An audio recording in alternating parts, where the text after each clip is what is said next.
This is Bad Movies We Love, part of the Shice Podcast Network.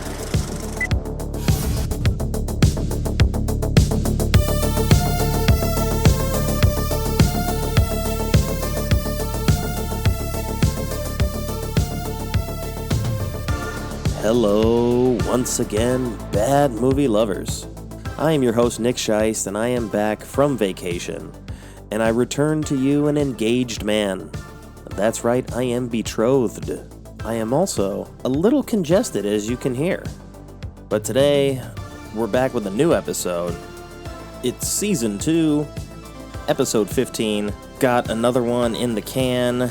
I've got another interview scheduled for next week and a couple of more lined up in the wings, just waiting for their opportunity to come on.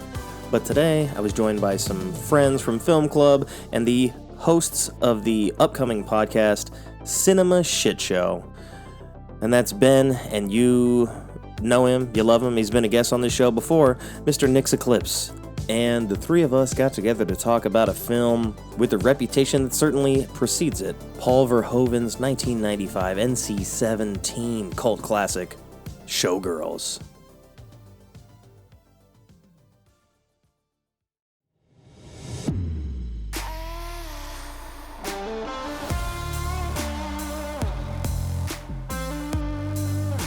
The movie we're covering has a lot of boobs. Every time it came on the screen, I'm like, this is the cheesiest shit I've ever seen. While it was kind of hot, I also was like, this is really, really gross. Gets into a confrontation and then barfs. That person just puked. I wouldn't want to be anywhere near her mouth. Yeah, you can get a behind the scenes like hand job or something like that. The pool sex didn't mean anything to you? Give me millions of dollars to interview 200 exotic dancers for my next movie. Hey, Paul Verhoeven's got busted in a porn theater, not a strip club. If he's a pimp, that is a weak pimp. I'm so cool with my bangs. Watch them flip in the wind. Down the stairs you go, bitch. And she instantly just pulls out a switchblade. Spray ketchup all over the place. It's all just insanity. I call it a trashterpiece.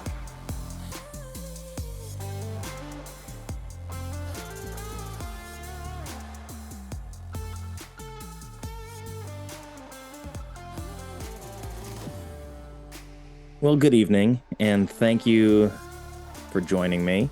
This was a movie that I watched again, but I had also watched, a couple months ago for another project that never came to fruition.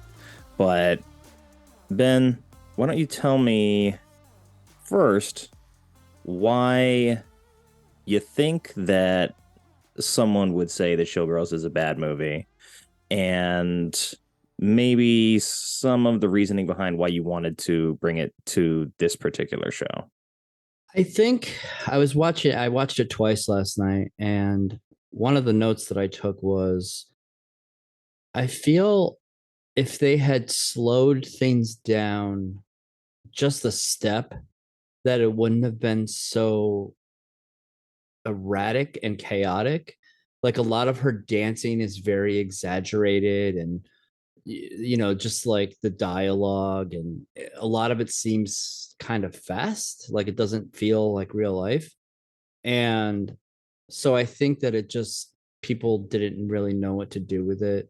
I think a lot of the backlash was, Jessie from Saved by the Bell, and her first movie is like full frontal nudity, and they didn't really know how to separate the two characters, I think.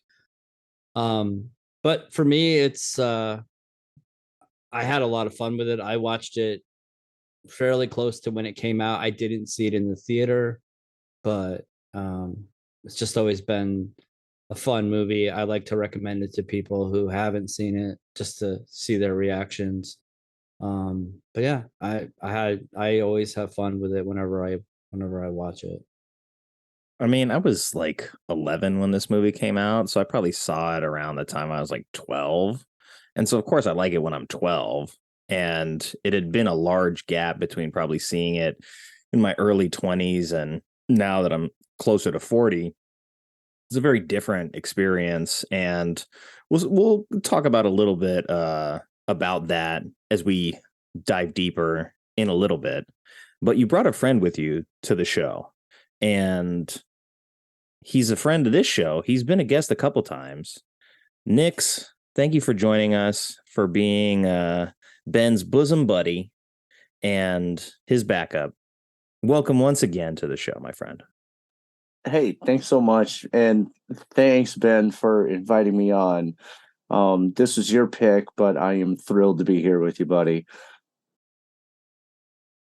And did you said you just finished watching it like an hour ago. And so I guess how long between watches had it been before this most recent time? I saw it when it first came out, at a theater, and What kind of theater was that? just a regular theater. This was like the only NC-17 film to get a wide release, before the stigma really started to take hold, and they treated it like a rated X film. So just a regular, Warenberg, AMC, whatever you go to. It was all over the place. So I saw it back on original release, and then I hadn't seen it again until now. So I'm not good at math, so I don't know how many I don't know how many years that is. A bunch. But, I'm old.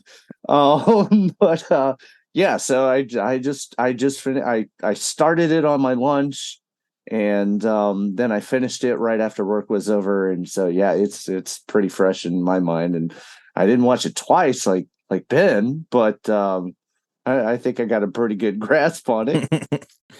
Yeah, fair enough. I mean, I guess I benefit from having also watched it fairly recently before this as well. So sort of a different mindset in watching films now than I had, 15 years ago.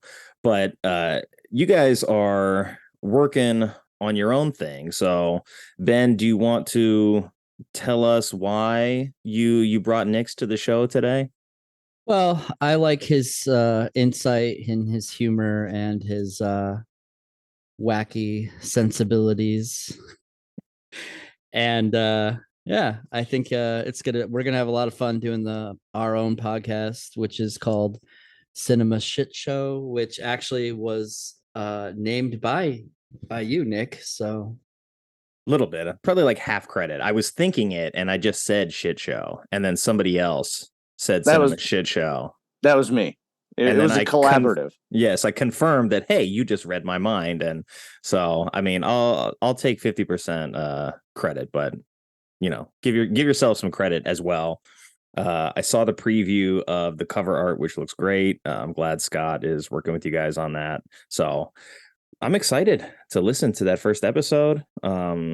So you let me know when you guys get that up and running. I'll add the link in to the show notes after the fact.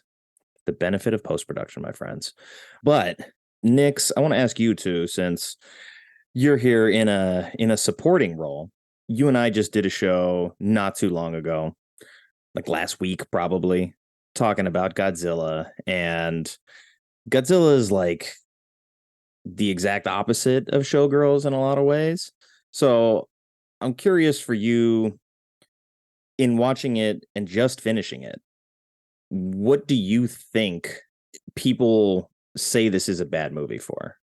If you had to nail it down to like one or two things that would stand out to you, that's like, this is the thing that people probably hinge on as it being bad. I think it probably comes down to most Verhoeven films, is that it's completely over the top. I think Ben had mentioned the dancing and how ridiculous that was. I mean, I've never been to Vegas. Maybe it is like that. I don't know, but it's all absolutely ridiculous. A lot of the acting is over the top. The sex scenes and the what tries to be sexual and erotic is completely over the top. I don't think there's anything about this movie that's that's erotic in any way, except for maybe the kiss at the end between Gina and Elizabeth Berkley in the hospital. That's the only one that really rang true. Everything else seems completely fabricated because Verhoeven's telling this over the top story about a girl trying to make her name for herself. She becomes a thing that she hates. I feel so bad for Elizabeth Berkley, but because I don't think she's the worst part of the film. I actually think she kind of encapsulates what the character's supposed to be. But I think it's the sheer over the topness of it. And people don't get that about a lot of Verhoeven's films. And I think that's what kind of tied into it. Yeah, that's a fair point. And I would say that the last time I watched this, when I was watching it as part of a series of other stripper movies, I feel like her performance was just like so bad that it made the movie difficult to watch. And this viewing last night, I feel like I eased on that position quite a bit, and it wasn't nearly as grating as I had experienced in the last watch. And in reading a little bit about the film, I saw that Verhoeven had said, he feels bad for her too, because the decisions that, she made with this character were encouraged by him. He wanted her to be more strange, more outlandish, more crazy. And knowing that she's coming from Saved by the Bell and she's sort of trying to, reinvent herself and do the exact opposite of what she had been known for, to take these big risks and to do full frontal nudity, and not just what we see on screen. I mean, she was naked for, how long are movies days? Like 12, 16 hours sometimes. So she was naked basically all the time in front of the cast, and like her being comfortable with that is one thing, but there's a lot of other big name actresses that turned down the opportunity to be in this film for that reason. So I think she deserves some credit for being willing to like sort of stand in the line of fire in this case. And she is exaggerated. It is over the top. Like even her lipstick, her eyelashes, like everything about her is sort of like hyper realistic. The way she talks, the way she walks, the way she dances, everything is like cranked up to an 11. And one of the words that I read, what I think was sort of like pop star parody or something along those lines. And I totally saw it this time. And with this movie, it was always something where when I said it was a good movie, or when I said it was a movie that's worth watching and it's not as bad as people said, I always pointed to like its style, the coloration, sort of like the not giving a fuck attitude of we're going to make this kind of movie and it's going to be NC-17 and you're going to release it anyway kind of attitude. Like all of those things, I think, still come through in watching it. And oddly enough, it was a very different experience from the last time I watched it, where sort of all of the other context of the other films that I had watched around it seemed to adhere more to just like traditional filmmaking. There's a story, there's some sort of backstory that's going to come into play at some other time later down the line in the film. And with this, it's just a little bit more chaotic, a little more hectic, excuse me. And I think it is sort of off-putting in that way, but this is also a movie that gained a big cult following sort of after its box office, I don't know, failure, although it didn't really like fail that bad. But it was put up on this pedestal to be a success coming off of the back of Basic Instinct and RoboCop not too long before this. So it was set up to be successful financially, and it still was in the long run, but a lot of that came down the line with home video, with rentals, things like that. And then it sort of became this movie that you watch because it is so bad, and it starts to gain that sort of cult following for being this weird anomalous entry into Verhoeven's career. And then after that, we're at the point where, what are we, like almost 30 years down the line now, and it's sort of hit a stage of reappraisal once again. And I wish I knew about it beforehand because I would have made time to watch it. But there's a documentary called You Don't Know Me, spelled Nomi, like her name in this movie.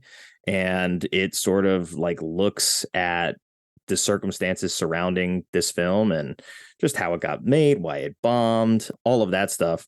And more critics or more writers and like film historians are starting to circle back around and look at this through a different lens and sort of understand it in the context of Verhoeven's career a little bit differently than at the time that it came out. So it's interesting to see, that this movie has had the sort of ebbs and flows that it has. It's had some low lows. It's had some interesting highs. I mean, right now on IMDb, it's ranked 589 in popularity, and it's up 300 spots. So I don't know if that like is coinciding with, I think there's Vinegar Syndrome 4K remaster that just came out recently or is about to come out. So maybe that's why it's gained some of that traction. But I mean, it's got a horrible Metascore, and its overall user rating is, it's a 5 out of 10. So it's not, I guess, terrible, but it's fairly low for a very well-known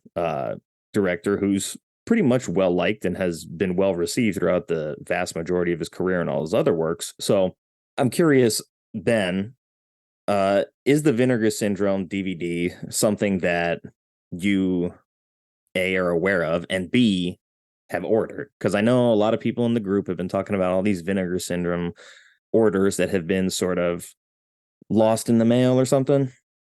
Yeah, so I missed the pre-order and actually worked out because the first orders that they sent out, one of the discs had issues, so they actually had to resend out the movie.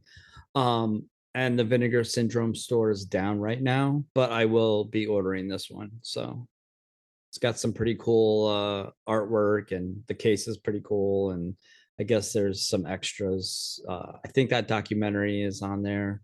Oh, that's cool. Yeah, so I think it's starting to gain some momentum as far as like you said, it's jumped 300 spots. So I think there's like a new generation who's seeing it for the first time and appreciating it. And I think Vinegar Syndrome does a good job of that, of kind of bringing movies back from the dead and giving them some attention. So that's cool. I mean, to think that this movie's like in the top, not just the top 1,000, but the top 600 right now, and is up 300, like that's a lot. And a lot of the movies that I've covered on this show have a lot more in terms of volume when it comes to user rating. So it's an interesting balance, and I'll be curious to see if Elizabeth Berkley ends up doing commentary on this, or if that's one of the special features. Because I read that she initially was only paid $100,000 for this movie, and then when they asked her to come back and or when I guess she volunteered to do commentary and had an asking price of like $2,500, and they denied that. So as far as I know, she was not given any sort of post credits speaking on the DVD extras. yeah, I was gonna say exactly what you just said. Yeah, she asked for $2,500 and she was turned down. So, which is kind of crazy. That's not very much money at all for a commentary track. So, especially when that movie is going to sell quite a number of copies. So it's kind of bizarre that they did that to her. But yeah, and I also read that I think it was the documentary that she came out and either presented or was there when the documentary screened for the first time. So cool to see that she like has embraced the sort of reality of the situation. Like this movie more or less ruined her career. So I'm glad that she was able to stand up and take it in stride and still be there despite it, having such a big stigma around it. Oh, that's interesting because I hadn't read about that. I had read about her. They wanted her to do. They recut it for television, and they cut out like 45 minutes, and so they had to redub some lines. Oh wow!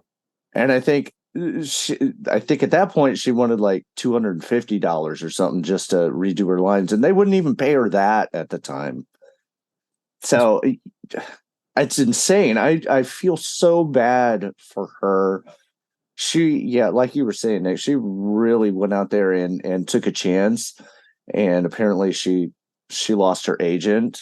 I don't know if they separated. There's conflicting stories there. Nobody would talk to her for the longest time. Eventually she did end up starring in or not starring in, but having roles in some big Hollywood films. She went on to Broadway. She eventually did pick herself back up and make herself a nice little career. But she took the brunt of the backlash for this film. Yes, she did. Not Verhoeven and not Eszterhas, who wrote it. Those guys still went on and did pretty good for themselves. I think Eszterhas eventually faded out of the limelight. But she really took the brunt of it, and I feel so bad for her. Yeah, so I'm glad that, she even came back and reprised her role on the renewed version of Saved by the Bell as well. So nice to see that her career like rebounded eventually, and that the stigma of, like you said, I think being the primary reason that this movie failed, which was not the case at all. I mean, this movie failed for a number of reasons, but also on the back end, when you really like look at financially how it did, this movie didn't fail at all. So to leave her saddled with that, even in the wake of it, seems incredibly unfair to her, and it is. So unfortunately, that happened. But I want to take a moment to look at the trailer right now, because I don't know if I ever saw a trailer for this movie. It was like I was maybe a little bit too young for it at the time. I mean, I still saw it when I was really young, but I think I probably just heard about the movie as, this NC-17 thing that existed, because everyone was talking about it. It was very buzzy before it came out for all of the reasons of the Verhoeven and the nudity and all that. So let's go ahead and take a look at the trailer. Can you see this screen, gentlemen? I can. Yes. All right, let's rock and roll. I hope they have some scenes of her running away, because she does that a lot. She does. She's got a little bit of an awkward run to her as well, but she's probably wearing like ridiculous heels the whole time too. Before we get on with the show, it's time for a quick word from our sponsor. The blistering desert heat can really do a number on your hair, whether you've been switching sweaty costume wigs all night or had a short evening of pool sex that has your locks all locked up. Stardust Shampoo and Conditioner is here to help. It's made with top-of-the-line aloe, green tea extract, argan oil, jojoba oil, jojoba oil?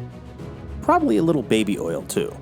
Let's just say it has all the oils you need to battle dry scalp, split ends, or brittle and damaged hair.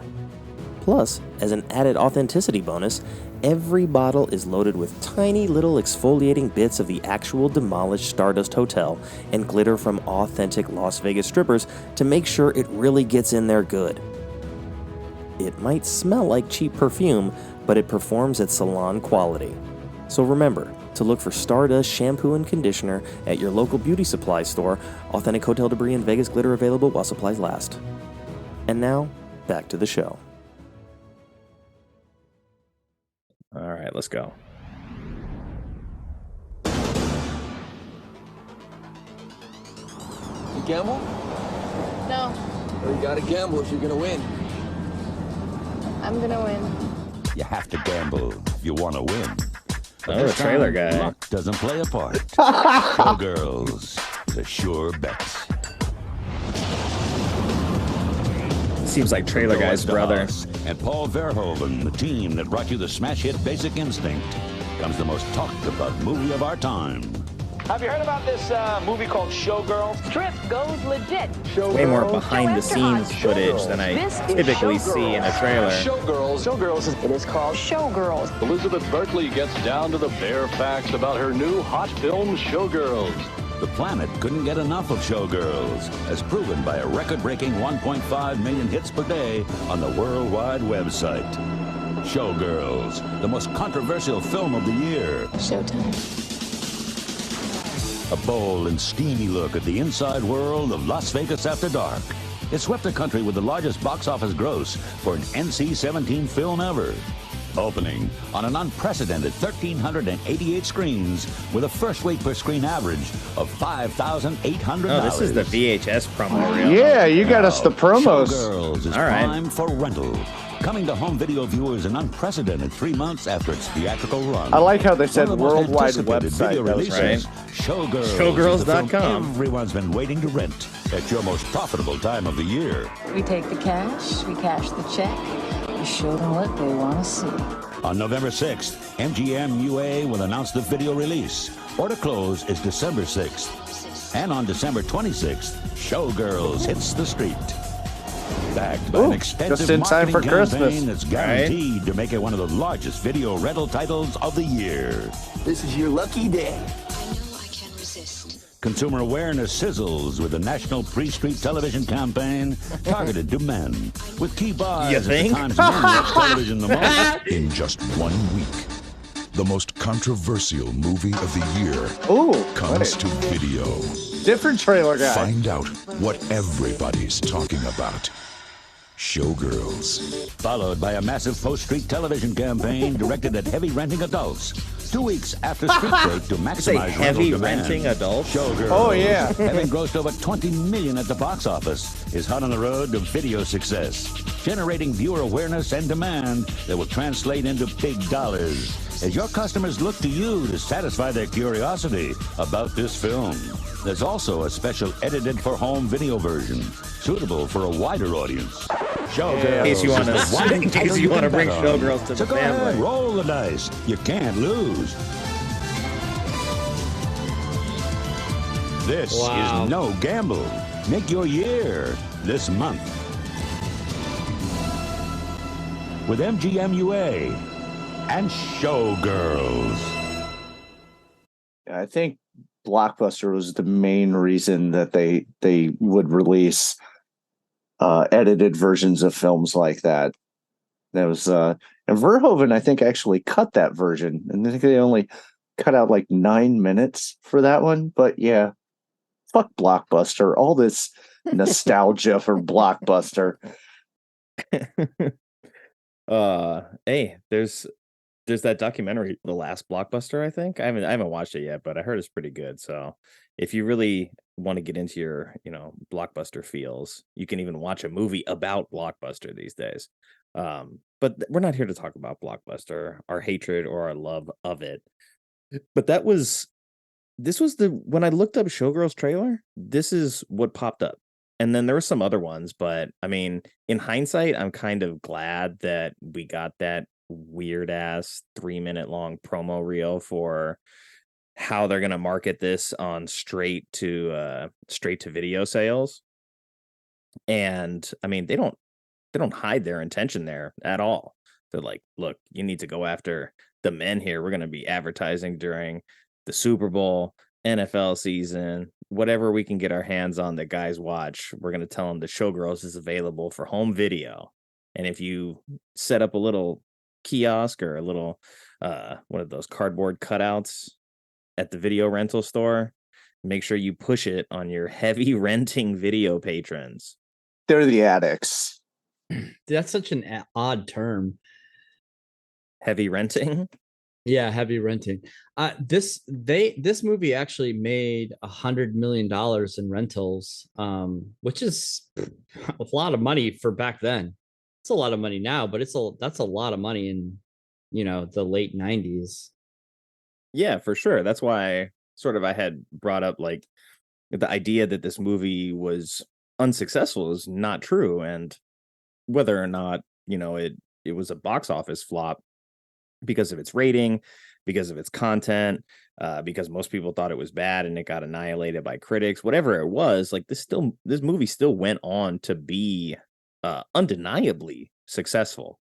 And so the idea that it's coming back around now with a second wave of whether it's nostalgia or interest or curiosity for whatever reasons, Showgirls is back. And that Vinegar Syndrome DVD, I don't know if it's sold out or not, but it's remastered in 4K and it's got the Blu-ray promo. So it's going to be interesting. I did not order it, but I do have the DVD, if I'm not mistaken. Although I did watch this on, I think, Tubi last night, which was probably a mistake because it is like 2 hours and 15 minutes and then adding in commercials. It is long. I will say that. And Ben, you watched it twice, but was this like you watched it and then came back and watched it again? Or did you just loop it as soon as you ended it? You're like, no, we're starting it over. We're going to go 4 hours and 20 something minutes all in on Showgirls. So I watched it on MGM Plus, so I didn't have commercials. So I think without the credits, it was like 2 hours and 3 minutes, I think.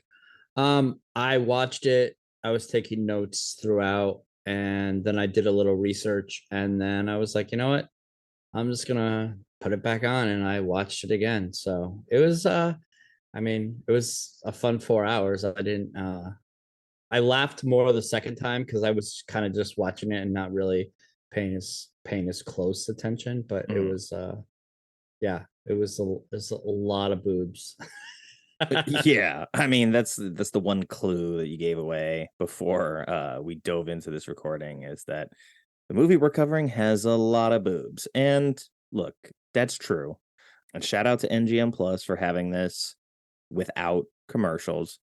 I looked at the streaming services I had and where it was listed as being shown, and it's supposedly on Paramount Plus, but I went to Paramount Plus and it's not on there. So I ended up going to Tubi and watched it with ads, which, as I said, was a mistake.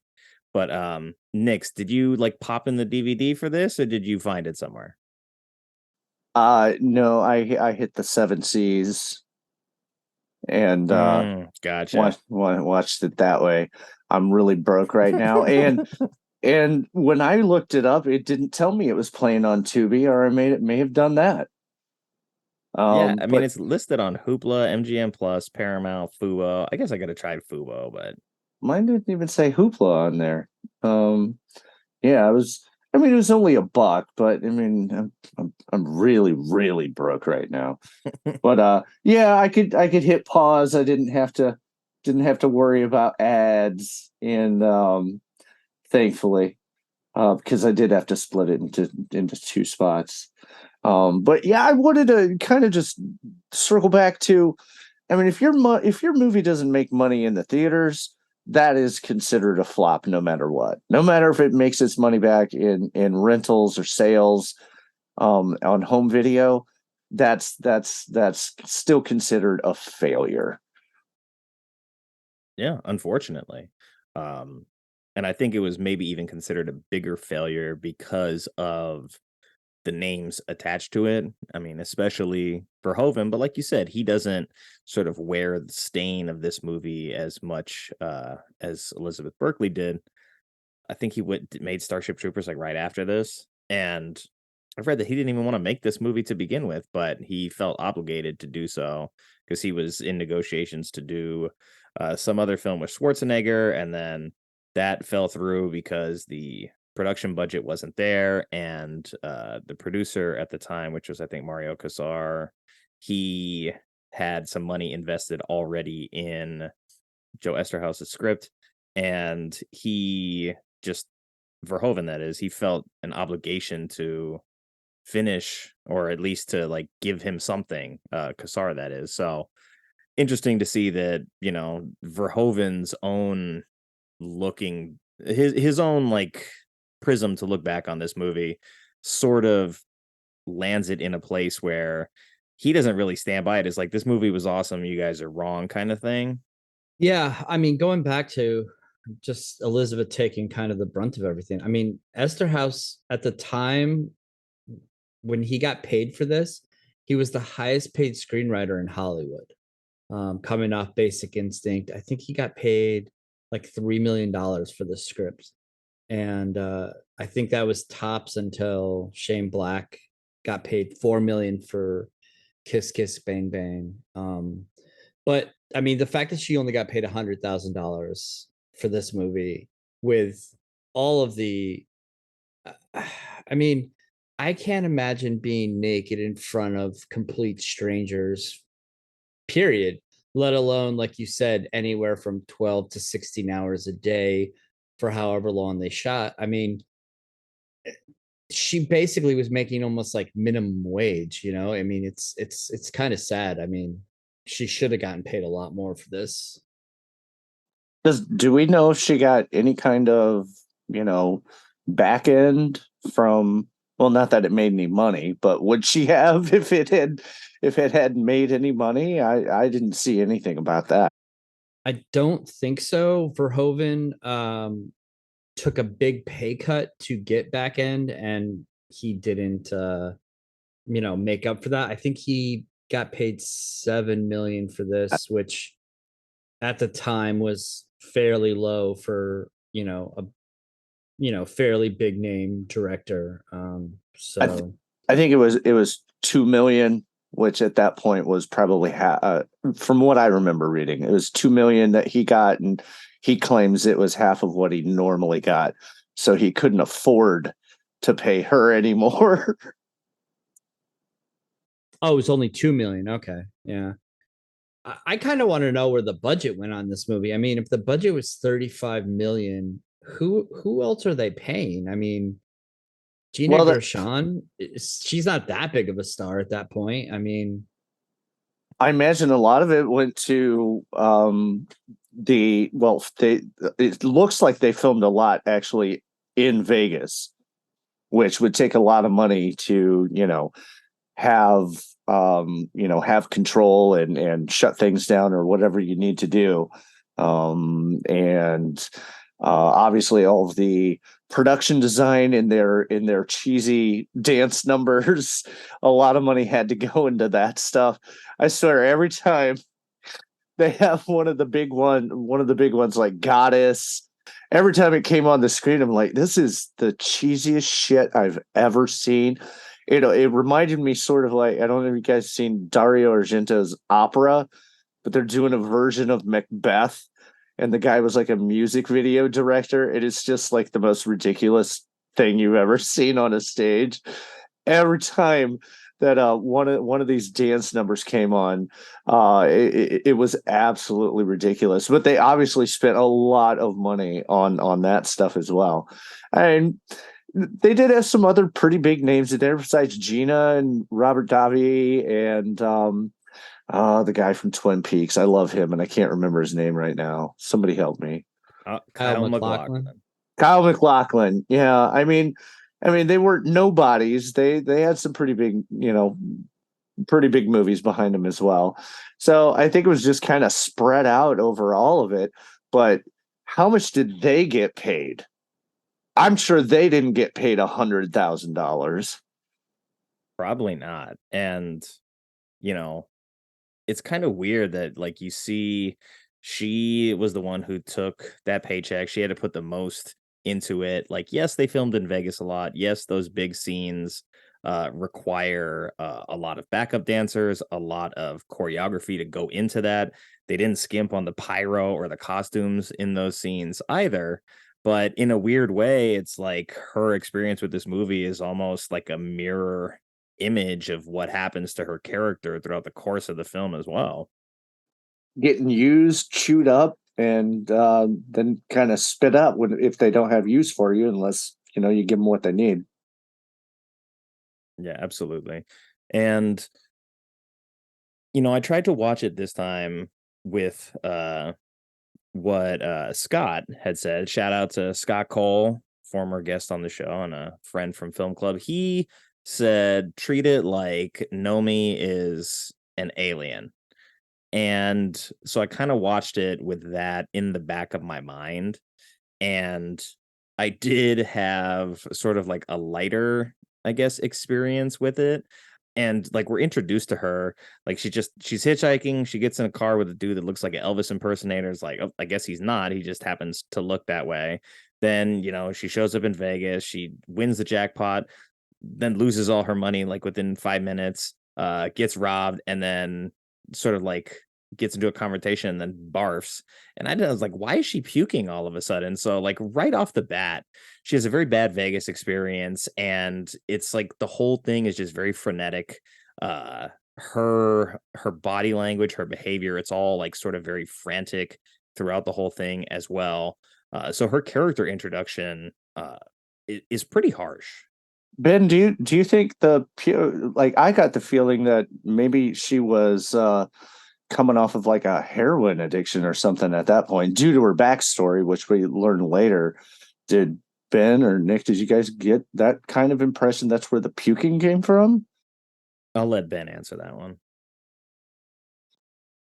Ben, are you alive, buddy? Or I will say that maybe I assume that, okay, maybe like, you know, she's gambling, she's at the slots and stuff. Maybe she's like, you know, throwing some drinks back. I mean, it is also just this experience for her of like, oh my God, so much shit has gone bad so quickly, and I've only been here for 10 minutes, and just like, you know, bleh. Ben. Completely overwhelmed. I thought I had unmuted my mic, so I was talking that entire time. I'm so glad you guys said something.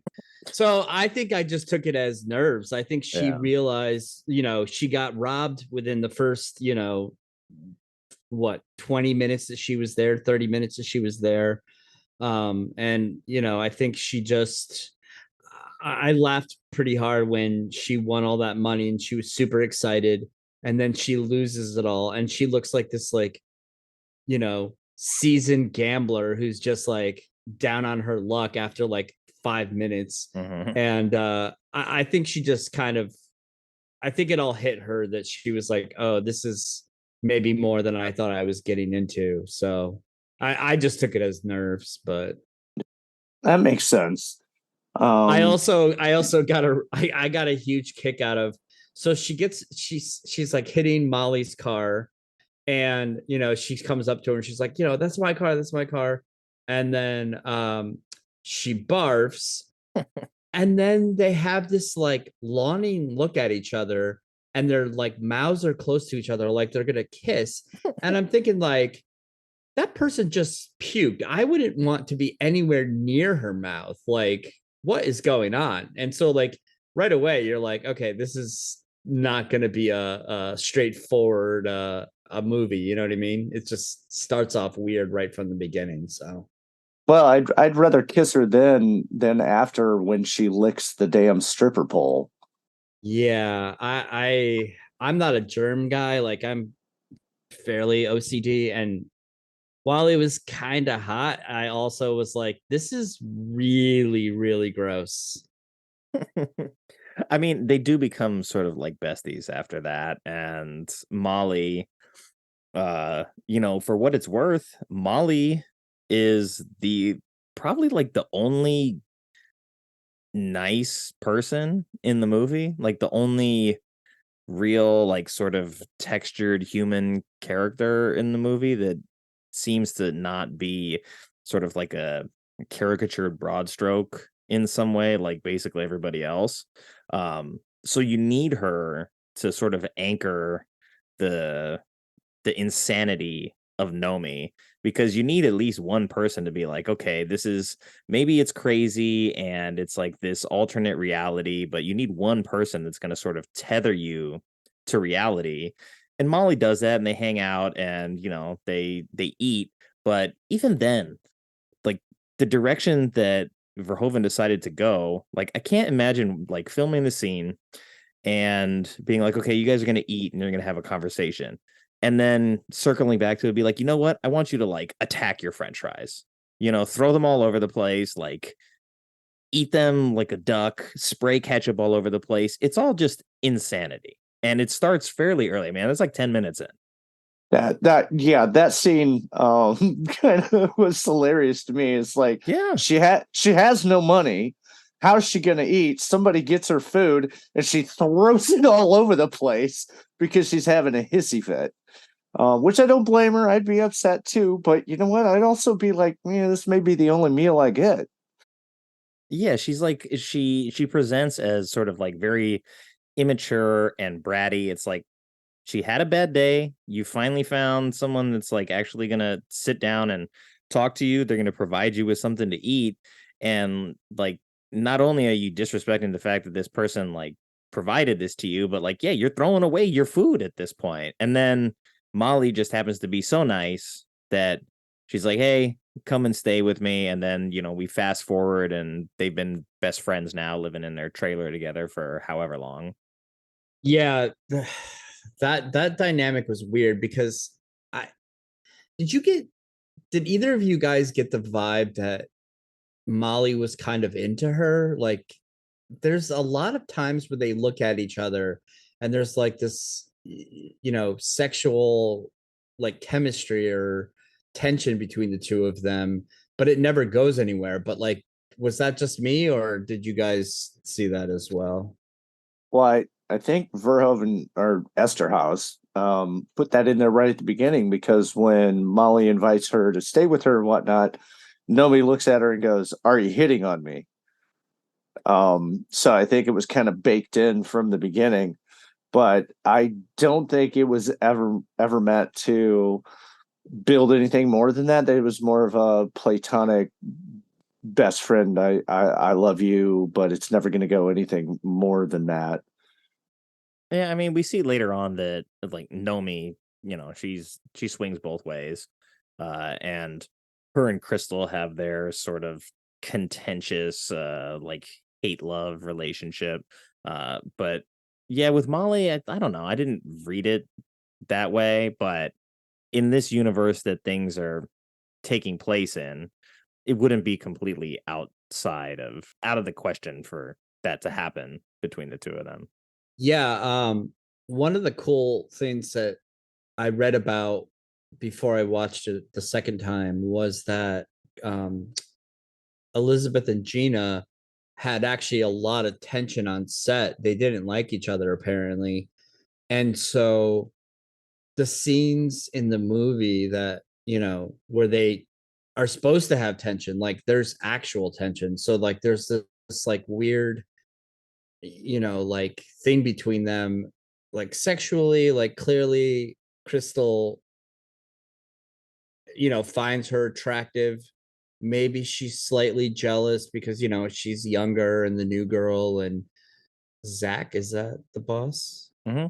Zach clearly is into her, and the whole lap dance scene and all that stuff. So like there's like real tension in the real world between the two actresses, and then it just kind of amplifies that. And so, you don't think about it when you're watching it. You're like, oh wow, they're acting pretty well. They act like they really don't like each other. And then I read that and I was like, oh, they actually didn't like each other. So it kind of heightens those tense scenes between the two of them, because like they actually didn't, like working together. Yeah, what I heard was that Verhoeven was like stoking the fire on that, behind the scenes, off camera. He wanted them to hate each other because he thought it would make for better experience on film. And I mean, I guess he's right, because they are sort of at the center of the chemistry in the film. I mean, even though Elizabeth Berkley's character is sort of flanked by James on one side, Zach on another side. I mean, her stripper boss, like not exactly, but she's surrounded by a lot of shitty men, and so you give her sort of like this mirror in Crystal where they both sort of see the same thing in each other, and all it does is like amplify the other one. And it's really like their chemistry as performers that gives the movie some energy, because if it's just Nomi going through the typical, you start in the streets, you work your way up to stardom, and then like you fall from grace, like we've seen that 100 times before, we'll see it 100 times again.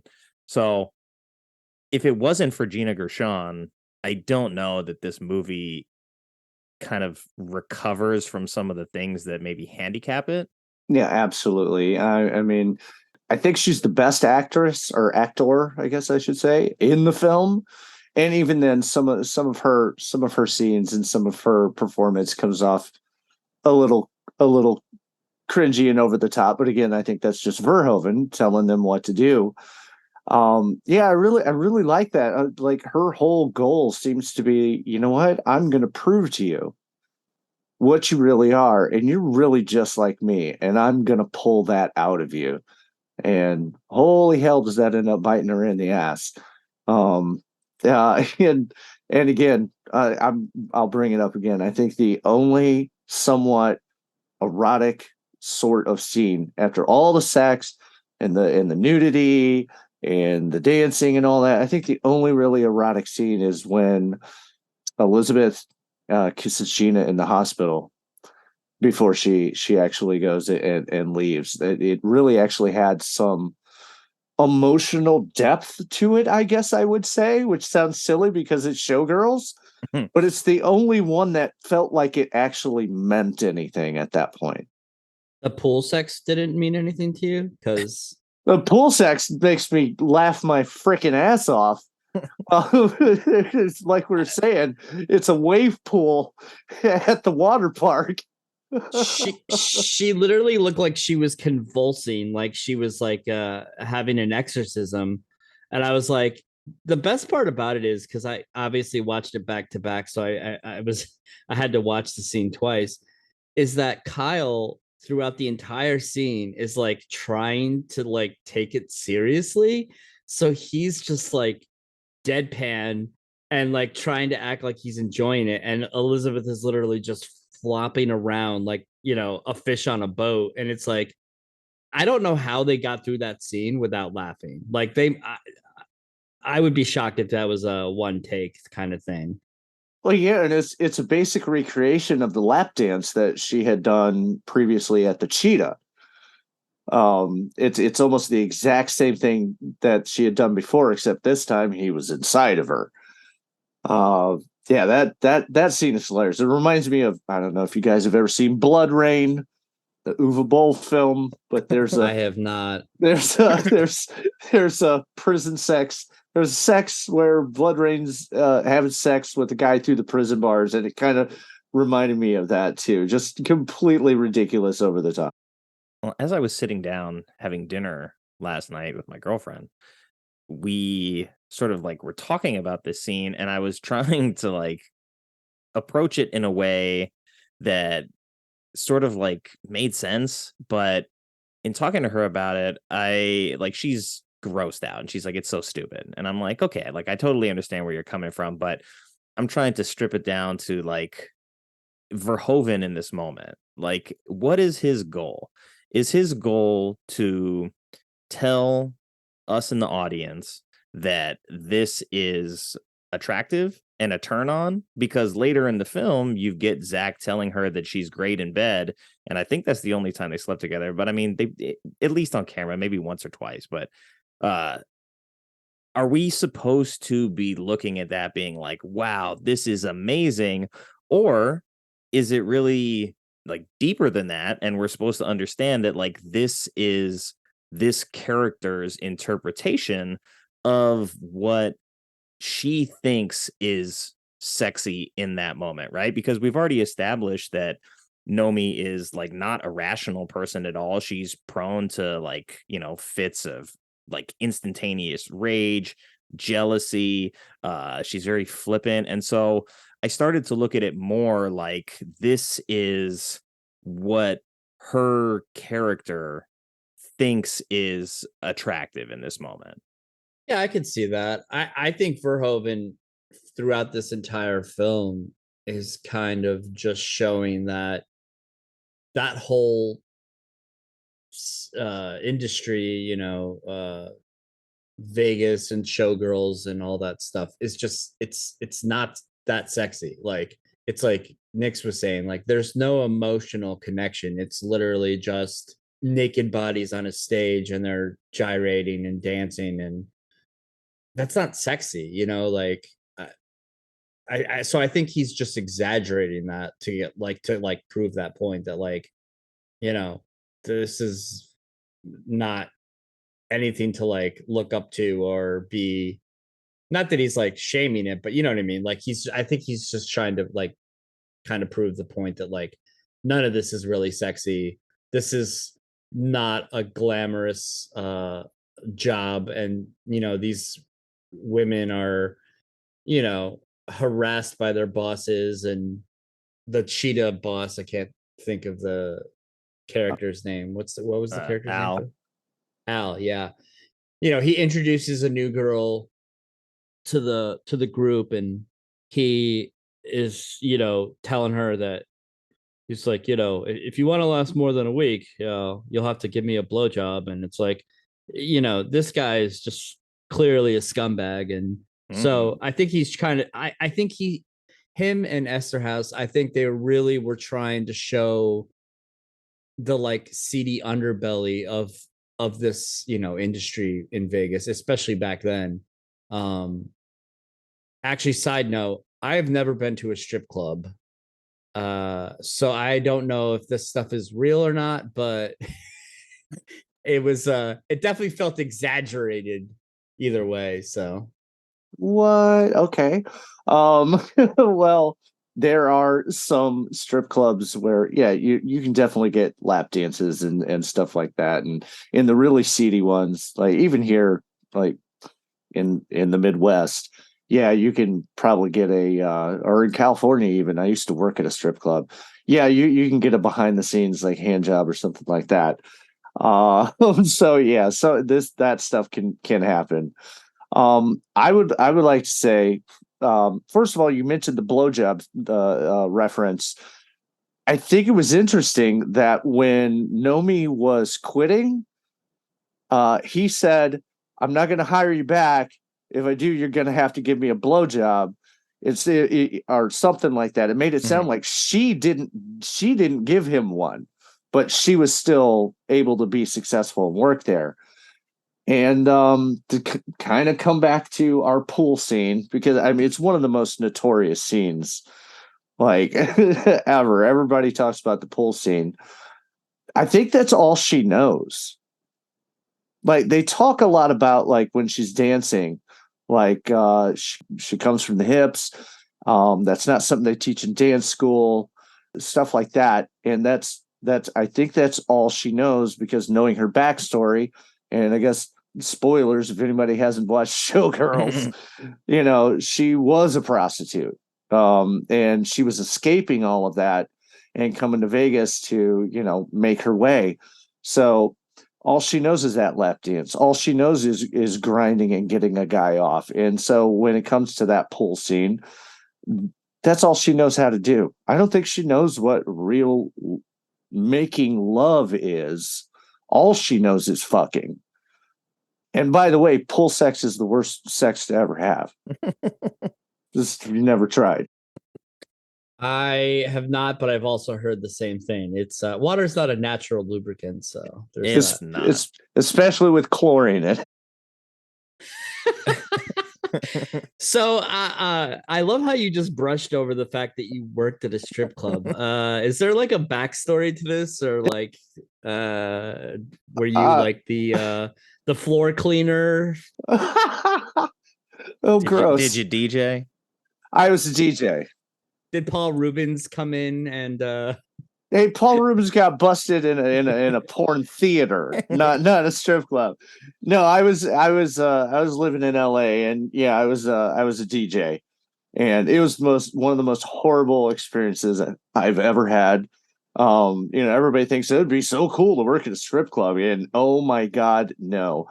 All that backstabbing shit between the dancers, yeah, that's all there, and they're trying to sneak off and get paid extra for their under the table hand jobs and whatnot, and you're supposed to keep an eye out for that. And it was absolutely terrible. I didn't stay there very long at all. Wait, so you doubled as a DJ and a security guard? Right? Yeah, dude. I just spin the wax. I'm not trying to keep tabs on her, backdoor hand jobs. I don't know why they tried to make it my job. I guess it's because I could see over, most of the, I was raised up and I could see what was going on in the dark under the black lights. Yeah, I guess that's why they tried to make me do that. And then the ladies, they're like, I'll cut you in on what I get from this. So yeah, it was. So they would tell you to look the other way, and they would like give you money. Yeah. Oh yeah, I'd be all over that. I'd be like, all right. I was not very comfortable with that. I didn't stay there over a month. So yeah, kids working at strip club, nah, not everything you think it's cut out to be. Not so glamorous. But yeah, we meet the manager. He changes the woman's name to Hope because he says that nobody wants to fuck a penny. And then he gets into this, sort of diatribe about like where it's okay for the customers to come on her. And it's just, he's so damn gross. That whole conversation is gross. And as I'm watching it, it's still fairly early in the movie, and I can't like pull myself away from this movie. Walks a very, very fine line between misogyny as spectacle and actually like as a piece of satire. And I don't usually like bring quotes into this show, but I read an interesting article that I'm going to put the link up for in the show notes if anybody wants to sort of read about the reassessment of Showgirls at nearly 30 years old. But Adam Naiman is a Canadian film critic, and what he said was Verhoeven was widely understood in America as a satirist and as a social commentator as long as the primary texture of his films was violence. Whereas he makes a movie that has a texture that is more overtly sexual, and all of a sudden people didn't think he was a satirist or a commentator. They just said sort of, what a pervert. And the other quote that I pulled from him was, or at least from the article, it said, Naiman's now much cited classification of the film used as a framing device in You Don't Know Me, the documentary, as a masterpiece of shit, in reference to Showgirls, a film that is both terrible and brilliant at once and proves that need not be a contradiction. Oh, Ben, that brings up what we've been calling it. I call it a trashterpiece. Yeah, this is the ultimate trashterpiece. I actually had a thought, and you guys might think this is crazy, but I'm curious to see what you think. I kind of lean towards this is actually a feminist film. And I know that sounds crazy when you see all of the misogyny and kind of poor treatment of women, but I think Nomi is, she's a very strong person, and she never really gives in. Even the stuff with with Zach and sleeping with him, I don't think that she knew what she was doing. She wanted to get to the top, and she knew that was the way that she could do it. But I mean, you really, even just from the very beginning, she gets into the pickup truck, the guy starts to get a little bit creepy with her, and she instantly just pulls out a switchblade, and she's not going to take anybody's shit. And she doesn't really ever like go away from that throughout the movie. She's very in charge of her, her own life. Not that it's her life is great or anything, but like she never really gets stepped on in a way, like she spits in the in Zach's face. She, throws ice at the stage man. We see the stage manager. He was the director of the play, I believe. The director, yeah. And every time where, or the scene where, they go to the boat show, and she's, she gets paid $1,000, and she's like, oh, this is so easy. I'm just gonna, walk around and sign pictures. And then she realizes that like this is like she has to go sleep with this whale, and she like causes a scene in front of everybody, and she's just like, basically this isn't what I signed up for. And so like I think if you like look at her character, she's very strong throughout the entire film. And I think, it's like you said, there's all the misogyny, and even the cheetah mom, the older lady, she's making these terrible jokes that if a man made would be like pretty horrific. And so, I think a lot of that is like you said, it's like it's satire, but it's also, you know, this is what these people go through. Like this is real life. But Nomi, she really does stay. She has her own autonomy throughout the movie. Really, I mean, unless I'm completely off base, but like, I kind of think that this might be a feminist film.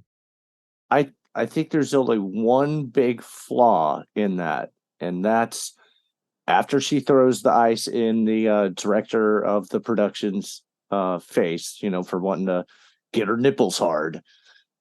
She runs away, and she's done. It's like she won't stand for that, I guess. But the only reason she gets everything else is because of Gina Gershon's character, who kind of forces her into this life and everything that she wanted. If she had really been trying to get that part on her own merits and done that and left, I don't think she would have got into the show. She never would have been, up for anything else to get her up to the level that she wanted to be. She would have just stayed at the cheetah. So without Gina, she wouldn't have achieved anything that she was really looking for, I don't think. See, but yes, but I also think that Nomi was playing Crystal as like her pawn in this whole game. Like I think even one of the like synopsis or one of the like movie quotes or something is like, she'll do whatever it takes to get to the top. And I think she realized that she could use that attraction that Crystal had towards her, and the fact that Zach was into her as like a weapon, like to to kind of get into her like space, because she's very standoffish in the beginning, and she's kind of like very demeaning. She talks down to her and everything. And I think that Nomi very early on realized that she could kind of wiggle her way into her space and kind of take advantage of that. That's an interesting take, but the way that Verhoeven has her act and play out all these scenes is that she really is offended and she really doesn't want to do these things, and she would just rather not do that at all. I mean, maybe it was her acting, but I don't think so. I think that's exactly what Verhoeven wanted her to look like. Like she was really trying to leave all of that. I hate to say the word, but the slutty whorish things that she was trying to escape. And she didn't want to be associated with that anymore. So when she was forced to take her top off and try to get her nipples hard, it really did offend her. And I don't think her storming off and bombing the audition was part of her plan. But it's open for interpretation. I do think that she always knew Gina was trying to get in her pants. That was definitely a thing I think she was aware of, and also Kyle MacLachlan's character was very aware of. For sure, but think about the scene where Caesar puts on the crown, and there's like it's not like a full like pause, but it's like a kind of like a slow close up of her face, and you can see like she's like, I did it, like this is what I wanted and I got it. And so like, yes, I see what you're saying, but I think that she really really wanted this. If you remember early on when she was watching them perform, and she's like doing like the hand, in front of her face and all that stuff, and she's like kind of like slowly like touching her like neck and her chest. She wants that, like she wants to be in this world, she wants to be at the top. And I think, yes, she doesn't like give in, and she storms off and all this other stuff, but I think, like I said, I think the key evidence is that scene where he puts that crown on her, and she is like the happiest that you've seen her in the movie. Like, this is, she got it, she attained what she wanted. So I don't know, that's my take. Like, again, I think a lot of this is open to interpretation, but I think that she was cunning from fairly early on that she was going to take over Crystal's job. Well, that's true. I mean, her goal was to become a major star on the strip like that. When she was presented with what she may have to do in order to achieve that, she ran away from it. And then when she got in, she got pushed over and over by Gina. And she was like, I'm never going to be like you. I'm not like you. And then as Gina pushed her more and more, she eventually flipped and she went, all right, fuck it. I'm going to do whatever it takes. I'm going to get what I want. Down the stairs you go, bitch. And yeah, she's happy at that point because she's just abandoned everything else that she was holding on to beforehand, where she wasn't trying to be that person that she was trying to escape. I mean, you're right, but also the only reason she's there is because she abandoned everything and everyone that she thought she was, and became a piece of shit like Gina was, only because she kind of had her hand forced, if you think about it.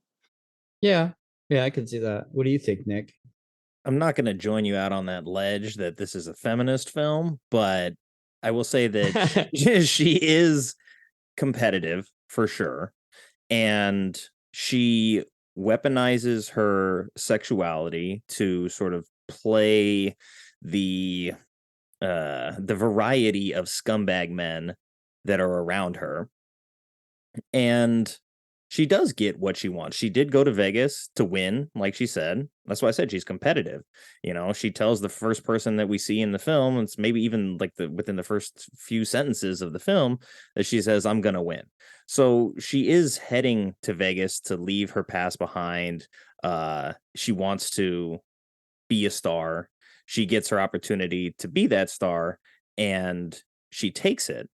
And it's also interesting that, like, basically all the men in the movie are varying degrees of shit. And even the guy who's like the least shit is still pretty shit. And then you look at the female characters and we get Molly, who is like the only person that really has her back. The only person that is like a good, like well-intentioned character. And then we've got Crystal, who's, the villain in this story, realistically. And they get to bury the hatchet at the end, but she is the villain. And then even Gay, who's the choreographer, is like the overseer for the Stardust. She's not really like on the girl side. She's on the side of the company that exploits these young women. So it's a weird situation for Nomi's character to be in, because I had to ask myself this question, and I wrote it down. Like, am I cheering for her to win in this situation? Because a lot of the character traits that she exhibits are like, I'm watching her and I'm like, like, I'm not really rooting for her. It's like I'm sort of just like watching what happens. And it's okay to have characters in films that aren't good characters and people that I don't like associate with as the hero. And it's sort of only by default that everybody else around her is maybe worse than her, that she is the hero of the story. And I don't even know that she is. Like, she exacts vengeance. She sort of wins in her game of being competitive, but I don't know that I would go as far as to say that she is the hero, even though she's the protagonist. So I guess my question for you is, like, are you guys cheering for Nomi to win? I'm not cheering. I'm not rooting against her. Yeah. I don't think she's a hero. I think that she has, selfish intentions and she cheated at any point that, even just from the beginning when, the interview when they're asking her all the questions, she lies throughout the entire thing. So, yes, she's trying to get away from her past. And for her, it's like an adjacent career that she can get that fame and fortune and use her abilities without the seedy underbelly of lap dances and sex on the side and all that other stuff. So I don't think there's a hero in this movie. I think if there is, it's Molly. And unfortunately, it's kind of the cliche saying of like, good guys finish last, because the most normal and most moral person in the film at the end gets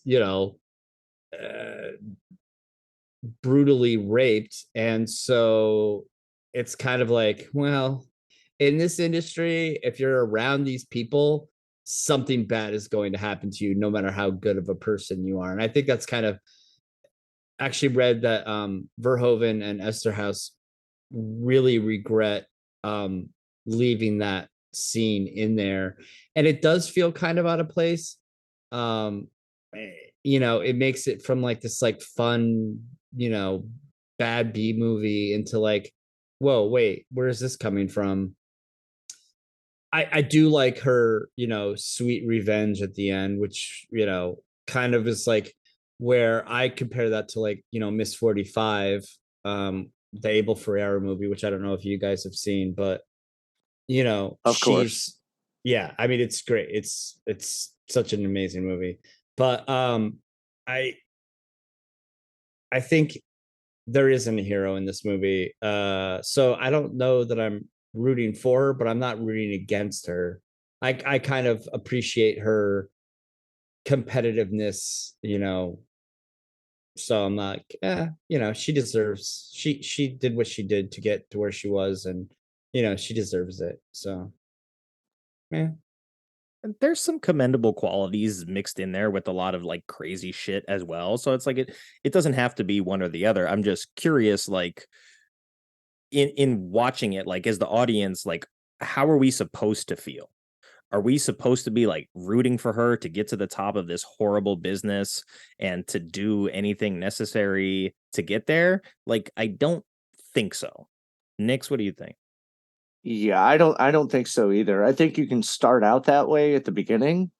But once you hit about the halfway mark, she starts to switch and starts to flip, and she starts to do maybe not even the halfway mark. I forget, it's like a 2-hour movie. But she starts to do things that are a little bit questionable just to get to the top. And again, I think it's probably because she was pushed by the Gina Gershon character. But no, I don't want her to succeed. I'd rather her have gone anywhere else than Las Vegas to try to improve her life. I don't know where you'd go to be a dancer. That does seem like the most obvious choice, but I mean, no. I do not root for her at all. And you know what? Sure, we get a little revenge at the end, but it's only one of 3 people. The other 2 people weren't affected. So it's just it's a really dour way to end the film while trying to be a little uplifting, and I think that's all on purpose. I don't think Verhoeven or Eszterhas do anything on accident. I think that was probably the perfect way to end the film. Yeah, and she's heading to LA for a sequel that never got greenlit because this one bombed at the box office. But we can't not talk about the brutal rape scene that you mentioned. And I think, if I had to really sort of clamp down on something that would make me firmly in the camp of this is not a feminist film. It would be taking the one good female character that you have in the story and then having her get brutally raped, not necessarily at the hands of her friend's friend, but Nomi puts her into harm's way. And Jeremy McHale, who made the documentary, he said it's completely offensive. I think it's not really necessary.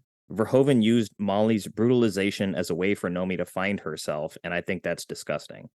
And I agree with that because, like, even the revenge that she takes, like, I guess it's supposed to be like a win in that moment, but it's like it's not even worth it. It's like, okay, she beats this guy up, but like it doesn't erase what happened to her friend. It doesn't like absolve her of sort of, she didn't know that that was going to happen, but she also wasn't looking out for the one person that was looking out for her either. And it's just a really, really like shitty and really graphic scene where I read that even certain screenings of this at different film festivals have cut that scene out of their showings of it. So it's a really hard pill to swallow. Yeah, I think it is, after laughing my ass off through most of the movie because it is a very funny movie. And then you get to that point and it's the one likable character has the most horrible thing happen to him. And it's not graphic, but I mean, there's a little blood involved and, yeah, it's pretty intense. Maybe what they were, maybe it's like another person that said, no, I'm not going to do this because I have higher standards than this. I'm not going to follow you through what you've chosen to do, which is what she said to Nomi, right? But then she shows up anyway. And the only reason she's there is because she wants to meet this guy. That's the first thing out of her mouth. Where is whatever his name is? It's another person doing things that they said they wouldn't do to get what they wanted, and they suffer for it. And I don't think the retribution or the revenge or anything makes up for all of that. It does leave a sour taste in my mouth, but it may tie into the whole theme of the film as well. Yeah, like I said earlier, is I think that they very intentionally wanted to show the like really shitty underbelly of that whole industry. And that rape scene was apparently based on a true story, where like the company kind of protected him because he was a big puller for crowds and stuff like that. And so yeah, but yeah, it's completely unnecessary. I think that if you take that scene out, it would be a much different film. It's not a complete, I mean, I still really enjoy the movie. I just wish that scene wasn't in it. How would you end the film then? Why would she ever leave Vegas? Because the only reason she leaves is because she has to go hide again. Right. I mean, yeah, I guess, I don't know. I don't know how they would have redone it, but I mean, yeah, obviously, like I said, they said that they regret keeping that scene in. I don't know if they said that after the fact, where there was obviously backlash because of it, and they're just trying to protect themselves. I personally don't think Verhoeven is the type of director to apologize for something if he didn't actually mean it, because he obviously has made some, controversial movies, and I mean, geez, Basic Instinct is, that whole scene was, still talked about, and he never apologized for that, or so I kind of tend to lean towards the fact that they actually do regret having it in there. But yeah, It's definitely the biggest flaw of the movie, because it goes from like a very like hysterical B movie to like this like serious scene at the end, and it's like, oh, you just kind of took it, the fun level down dramatically. So man. Yeah, it turned it off completely at that point. Well, right, yeah, obviously, yeah. And I mean, I guess it, like, if I'm trying to look at it as objectively as possible, right? You're saying, like what Nick said about even the person who is like the one maybe good person in this story still sort of goes against the grain of what they know that their like instincts are telling them, and they pay the price for it. And it's probably, like you said, based on a true story. So it's not out of the realm of reality that these kinds of things happen. It's the way that that scene is shown that I think is the bigger problem, because a lot of that stuff can be implied. So to go about doing it that way, and then to look back on it and to be like, yes, this was a mistake, I regret, taking this route. It says a lot about that scene. Like you said, for a guy like Verhoeven, who's doesn't apologize, who's into like big crazy shit in general, who's no stranger to violence or nudity, to regret doing that, I think, speaks volumes about that scene. Well, I'm for some reason I'm thinking about Sam Raimi apologizing for the vine rape scene in the original Evil Dead. He's always thought that it shouldn't be in there, but in every sequel, even the ones that he made or remakes, they always kind of reenact that same scene. It is so it's and I don't know, man. Where was the film going to go? Okay, you're right. It was brutal, but if we didn't see how shitty that guy was, if we only saw her walk out beaten up and bruised, would we really be behind Nomi when she kicks the living shit out of that guy? I don't know if it was hit as hard. Okay, that's a fair point. But when you're asking about like how the movie like would find its conclusion if that doesn't happen, the moment where Zach, Kyle MacLachlan's character, sort of like confronts her about her past and all these things that have been chasing her, I was sort of like waiting for, oh, there's somebody that's looking for her, right? And so that would give her a reason to leave town, and give her a reason to be afraid. It'd even give her a reason to kick somebody's ass. So if it felt like it never just it didn't deliver on all of this like baggage. They sort of used it as a crutch to make the end happen sooner than it was going to, because they need a reason for her to leave Vegas, and then all this stuff sort of spirals right after that. But I felt like it didn't like deliver. Like there's so much about her sort of like planting the seeds of her past, and her telling people like, oh, I'm just from different places, and like her refusal to acknowledge anything about her past is telling us that like she's definitely coming from a place of trauma, and she's trying to leave that behind. And then when we sort of get the like laundry list of reasons she's been arrested and what she's been arrested for, it's like, okay, so now just this guy who we knew was shitty all along has more leverage over her, and she doesn't even lose her job because of it. She wasn't going to be forced out of the show. He was like, no, now I'm just going to use this as leverage to make sure that you just run yourself into the ground doing this show, and we're going to squeeze every penny out of you possible.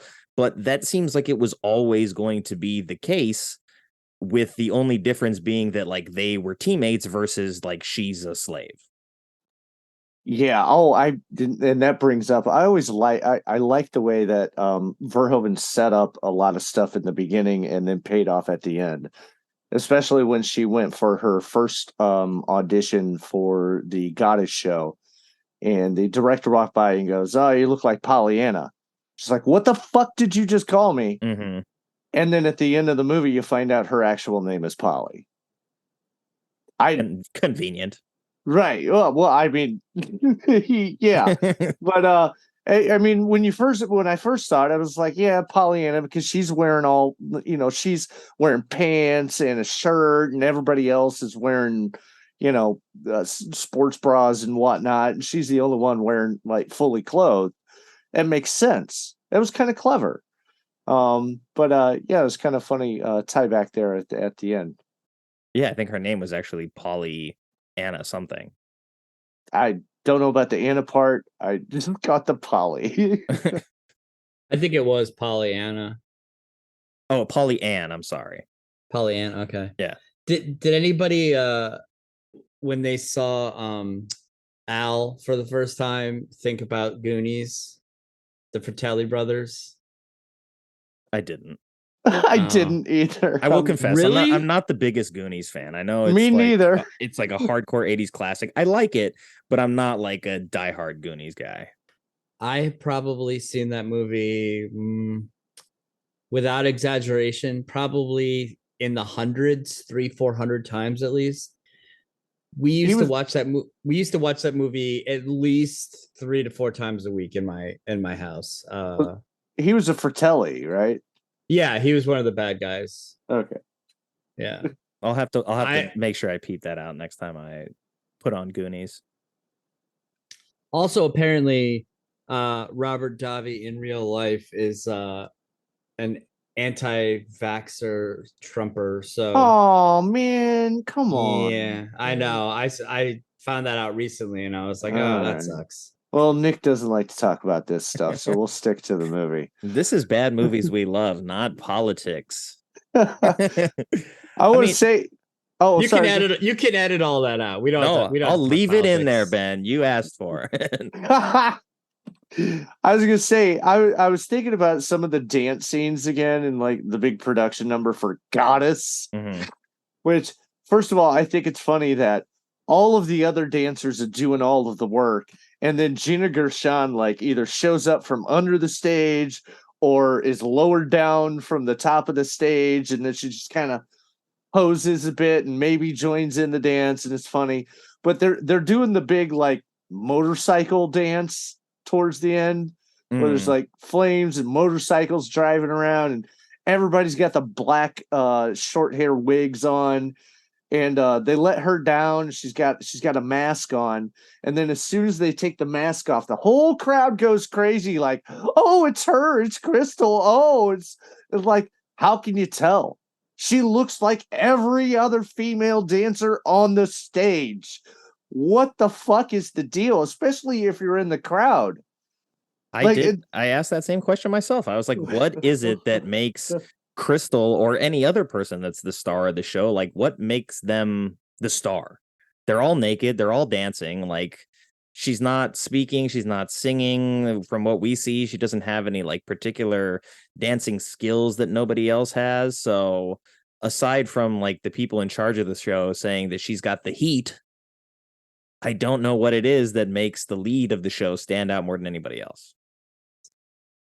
Yeah, that was kind of bizarre. There really was no differentiation between the dancers to me. So I don't know. I guess somebody has to be the star. Yeah. I mean, the first time I went to Vegas, I think I stayed at the Stardust, and it wasn't because of this show or because of this movie, but I was like disappointed that when I went to the Stardust, it was like, hey, I don't even know if this is real. Like, I've never been to a show like that in Vegas, so I don't even know like what era that's supposed to be representing, because the Vegas that I've gone to, like, I've never even seen one of those advertised. So it's very strange. I'm pretty sure they have those kind of shows in Vegas. I don't.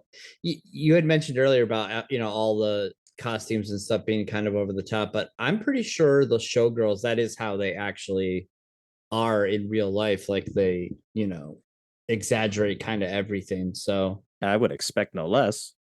Yeah, they Verhoeven interviewed 200 exotic dancers for research before making this movie. So I think he doesn't seem like the type that would just kind of throw shit out there for no reason. I think he's fairly, he does his research. And Excuse me, I need to convince the studio to give me millions of dollars to interview 200 exotic dancers for my next movie. Show me what you do. Yeah, I mean, maybe that's where the budget went, but since we're talking about it and we'll lighten the mood a little bit, we'll do some trivia. Time for trivia. I know you guys have done your research here, and we talked about one of these questions a little bit, but question number 1. As of last year, as we saw in the straight to VHS, or not the straight to VHS, but the VHS promo reel, Showgirls is the highest grossing NC-17 movie of all time, making about $20 million at the box office and made another $100 million in home video money. It was also the most expensive NC-17 film. How much was the budget? $35 million. Ooh. No. I believe it was about 48 million. The number that I'm looking at says 45, so I'll give it to Nix because he's a little bit closer. Woohoo!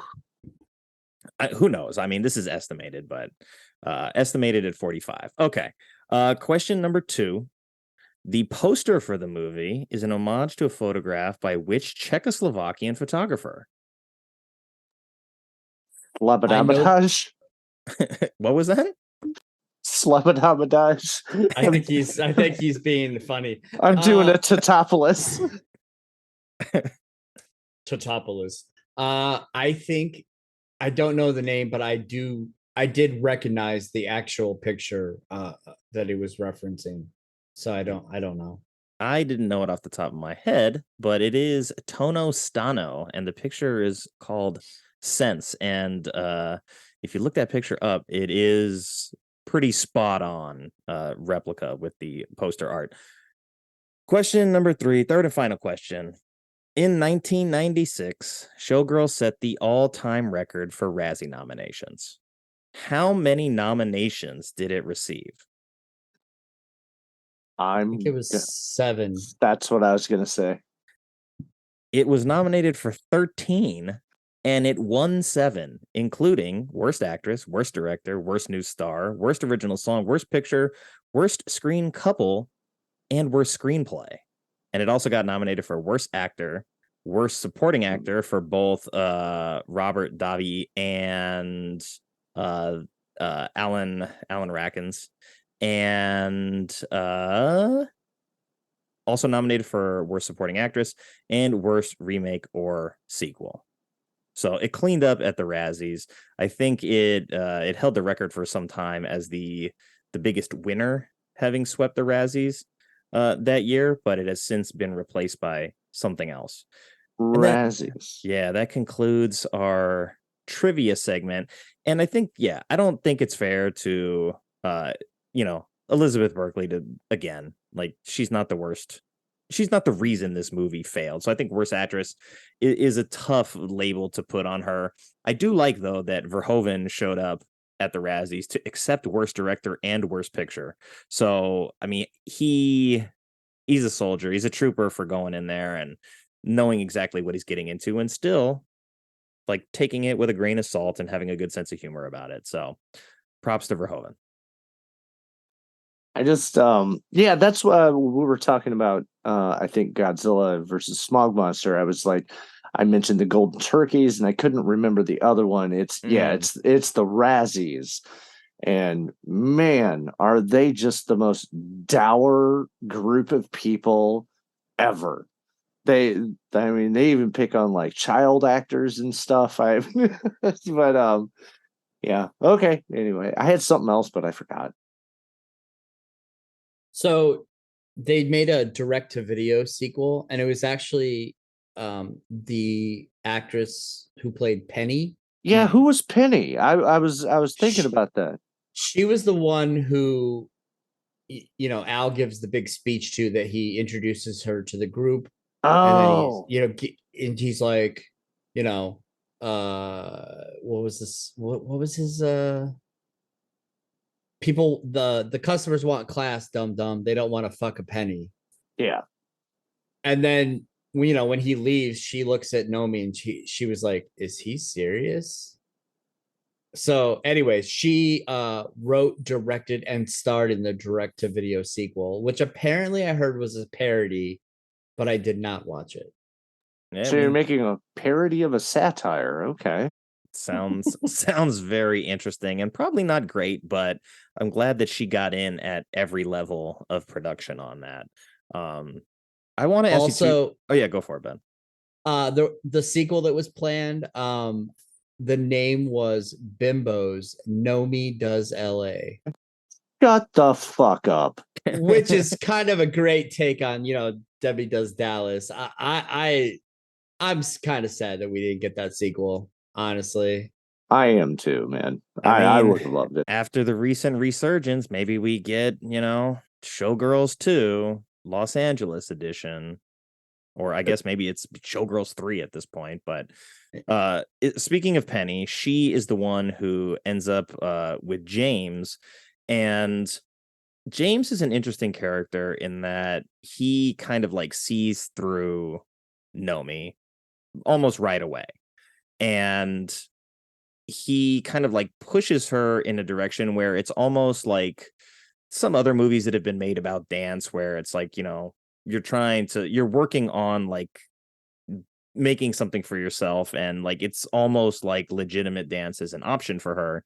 And then like he still turns out to be like a pretty shitty person himself as well. And it's just like, okay, I didn't always view him as being like a shitty character, but then it's just like he's less shitty than some of the more shitty guys, but he's still pretty bad. He's bad, but he's probably the least shitty of the bad guys.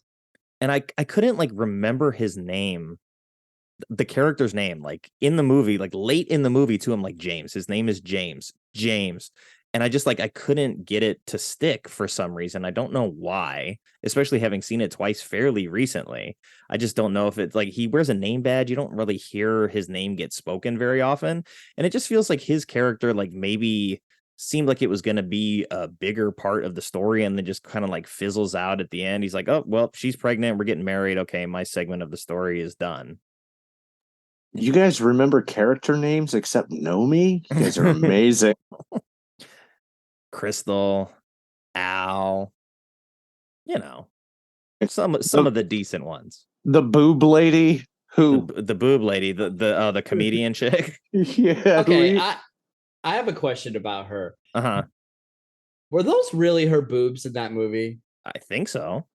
They did not look real when she was doing the gag with the dress. They looked like they were like plastic or like fake, and they would like pop out. That was my take, that they were like not real, but maybe they were. Oh, let's rewatch. Yeah, watch it a third time, and then I tried watching on the second time, and I still couldn't figure it out. So they might have some bounce to them, man. I mean, I don't care that much, but so what was with the red nipples? Oh God Almighty! The revenge scene, that was so disturbing. I don't know what it was. And other than thinking back to Pennies from Heaven, which you'd brought up in our little like preamble discussion, and which we covered in Film Club, you don't see her actually paint them, but they're distinctly red, and she is putting on lipstick right before that scene happens. So it's like the only logical conclusion I can come to is that she painted her nipples red. And I don't know if that's like a war paint thing, like because she couldn't paint her face or it'd be too obvious. I don't know. Maybe it was maybe she thought he would like it because he was clearly a violent guy with the blood and all that stuff. Maybe it was like some type of, I don't know, taking that back or some, who knows. And she did preface it with "It's showtime." Now I wanted to say "It's showtime, folks." But yeah, I didn't get that either. I noticed that. I was like, why the fuck are her nipples so red? They didn't look like that before. There's doesn't he like kiss or suck on them? And he does. And it doesn't come off on his lips. Yeah, I don't know. It was very, very disturbing to me.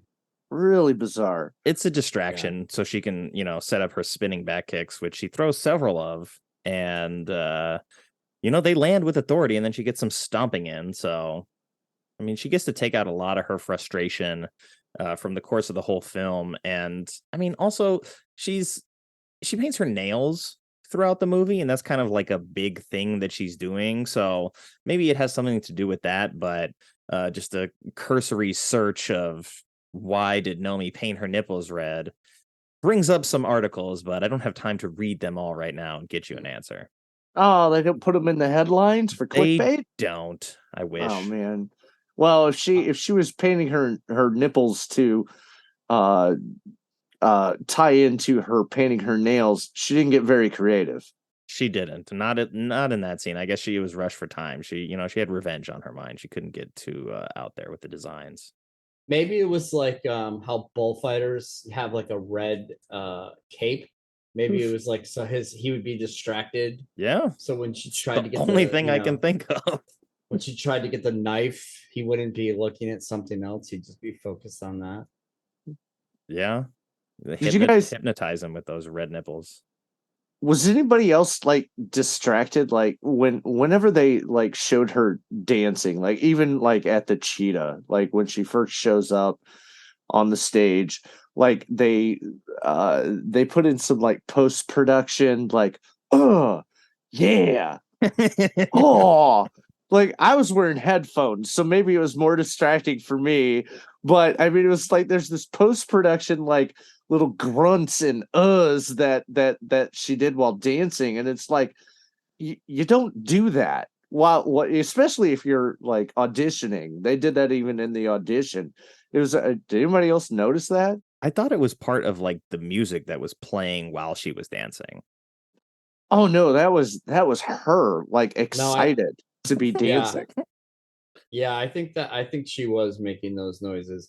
There was a couple funny dance parts that I took note of when she's in the club when she first meets James. In the very beginning, when she's dancing alone, she looks like she's in a mosh pit. Like her dancing is so chaotic and violent. Like she's whipping her arms around, and like her whole body's just like literally looks like she's in a mosh pit. And I was like, this is strange. This is so bizarre.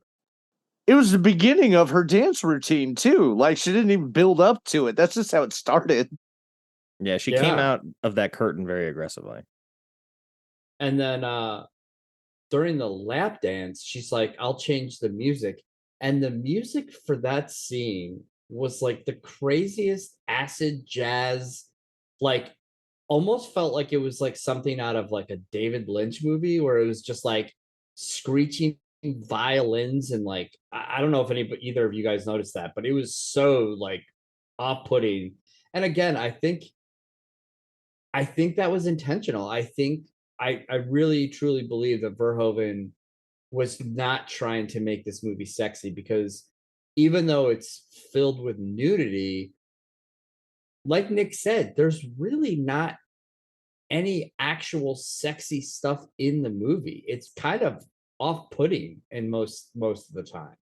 Yeah, that's a good point. And I had to like sort of ask myself that question while I was watching it. Like, is this designed to be appealing? I mean, obviously it's a movie, as we saw in the promo reel for the video release, was, hey, you're gonna market this to men. Like, yeah, no shit, Sherlock, of course this is marketed to men. But I was like trying to like grapple with, is this supposed to be presented to where like the audience wants to screw Nomi? Is that like the motivation for watching her journey? Because like everybody that we see around her wants to screw her, even the women. So like, is that what's being presented to us as the audience? Or is this really like, here we're gonna sort of like, everyone's gonna be naked, there's gonna be lots of sex, but it's all gonna be like very jarring and gross and sort of like unrealistic at the same time? And some of the music choices, I mean, I didn't like hone in on that one during the scene in the back room at the strip club, but overall, like aside from the music for like the stage performance, I think when they're when they're like coming out of the volcano. Like that's the only time that the music felt like it fit what I was seeing on screen. I was just say, I gotta agree. A lot of the music in this is just very odd, and I mean, it's not exactly appealing. It doesn't really fit a lot of what's going on. I don't think. It's very bizarre. Yeah, that I think I read something where one of the two are either a producer or Eszterhas or Verhoeven was saying like they made some bad music choices as well. I don't know. That could have also been a budget thing. They might not have been able to spend the money to get songs that would have, maybe fit better. Well, they spent that $100,000 on Elizabeth Berkley, I guess. Right. One other quick thing I read was that Quentin Tarantino apparently is a big fan of this movie, even though there's really no feet in the movie. So I'm not really sure why this is so high on his list. But his quote is, "It was great," with a capital great. He didn't like the pool sex scene, but that lap dance was a good scene, man. Classic Tarantino. So just one last thing, and then I don't know if Nick, you have any other things you want to cover before we close out. But one of the sliding door moments of this film is, originally they wanted Madonna for for Crystal's role, and then they wanted Charlize Theron accepted the role until she read like the full script, and she was just like, no, this is not the direction that I want my career to go. But like, what do you two think this movie would have been if Madonna and Charlize Theron were, in those two roles? Would have been, I personally think that it would have gone from like a cheesy B movie to more of a serious movie, which I think would have ruined it for me at least. And it might not have acquired that cult following that it had, I think, if they had made that decision. Wait a minute. They were both up for different roles? Madonna was up for Crystal and Charlize was going to be Nomi. Oh, God, that would have been fucking terrible. No. Yeah. No. Yeah. So some of the other people that were up for the role, Drew Barrymore for Nomi, she would have been terrible. Angelina Jolie, I actually kind of would like to see that version with her in it, because I think she could have pulled that off. She's done some pretty crazy roles. I think she could have pulled off that crazy. Angelina is Crystal? As Nomi. Oh, God, no. God, no. What? No, you don't think so? No, Lord, no. Like, Showgirls is such a unique thing that, like, thinking about recasting it totally changes like what the tone and everything would be about the film. Yeah, I mean, I'm happy that it didn't happen, but I just found it interesting. Oh, Sharon Stone was also considered for the role of Crystal, but I think she had like scheduling conflict or something like that. So I mean, I think Gina was great. Gina was actually, another funny thing that I read was, so Gina's character Crystal is supposed to be from Texas. You remember when like the Texas businessman came up and she's like, I knew she was from Texas. So Verhoeven was very adamant that she did not have a Texas accent, but Gina would apparently the entire time she was on set, she would speak with a Texas accent. So that way nobody would notice when she was actually doing it in the movie. And so you do notice she does pull off she does have some like, twang in some of her. Yeah, we hear her say, darling. Oh, yeah. She definitely does that, especially in her last scene in the hospital. She's got a cowboy hat. And at the when they're out at the diner or whatever. I think that her character could could definitely work with a different actress. I don't think it would work as well because Gina Gershon is just fucking amazing. But the character of Nomi, I don't think would work with any of these bigger actresses. I think that Elizabeth Berkley really brings part of that pseudo innocence, but also that guarded and on the edge to the character that I don't really think anybody else could pull off. I don't think I would enjoy this movie as much without her. Yeah, I think she was at a point too where she was more willing and able to take some of the risks that the role required. Wasn't Gina Gershon in Killer Mike? I mean, not Killer Mike. What's the Matthew McConaughey? Killer Joe. I think so. Yeah, because I mean that was also an NC-17. I mean, Gina's great. I love Gina. She's like 90s erotic thriller, to the core, and she didn't deserve to be nominated for worst actress for this movie. If anything, she's the one person who's actually keeping it all afloat with her performance. Yeah, she had the most normal acting role of any of the characters. She was not very erratic or anything like that for the most part. Exactly. So we may be getting towards the end here. So I was watching the credits. I'm one of those guys. I've watched the credits since I was renting videotapes as a kid in the 80s. Mainly because, you'd see things at the end of Evil Dead, or at the end of Killer Clowns from Outer Space VHS. They had the Dickies music video, stuff like that. So I always stuck through the credits. And I always look for the VFX artists or the effects artists and stuff like that. So I was watching the credits for Showgirls, and it got to the end. It said, "Showgirls Pictorial Movie Book by blah blah blah," and I went, "What's that?" So I went to look it up, and then around the time this was released, they released a book called Showgirls, a Film and Pictures or something like that. And I was like, that'd be kind of cool to own. You're looking at anywhere from $100 to $500, depending on if you want the paperback or the hardcover. I think you're going to need the hardcover on that one. Oh, well, yeah, it'll have more structural integrity, that's for sure. It will. But now it's time that we go to Critics Corner and we get to hear all of the horrible, loathsome things that everybody got to say about this movie. We got 3 zeros to start it off. So I'll let you choose between LA Times, San Francisco Examiner, or the Austin Chronicle.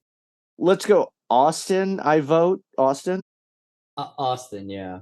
Marjorie 100%. Baumgarten says the story is so shabbily built that it can make no valid claim to motives other than the filmmaker's mercenary desires to cash in on the public's prurient interests.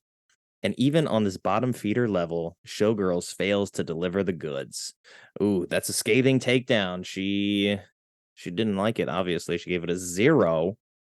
Well, she's a total bum gardener, if you ask me.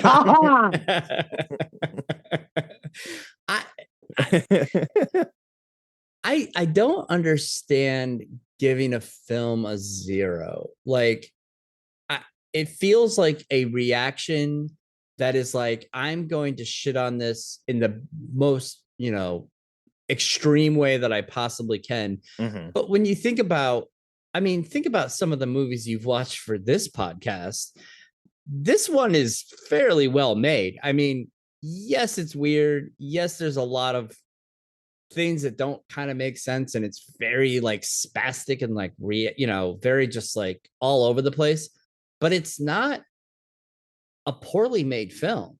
No, it's stylish. I mean, it's fairly well made. And so like I don't understand critics giving movies like this a 0. Like, you could not like it, but it's not a 0. It's not a 0. And I think, when critics get mad when they're watching something that they don't like, it's like, rather than be reasonable and be level-headed and be fair, what you do is you be mean, and you stake your claim on that, and you're just one of those people that's going to be like, I'm here to hate this movie, and I'll be the one that's the first through the wall on that. I think a lot of it comes down to the NC-17 rating. It was still very new at that point. True. And this was the first major theatrical release with an NC-17 rating. And it was X prior to that, right? Yeah, it was the X rating, which got co-opted by the porn industry. So you couldn't release a movie X-rated. You had to release it unrated. But either way, theaters were still not going to play your film. So they came out with the NC-17. They said, well, this will fix it. No, this means it's a movie for adults, and that's it. But immediately the stigma started as soon as it was created.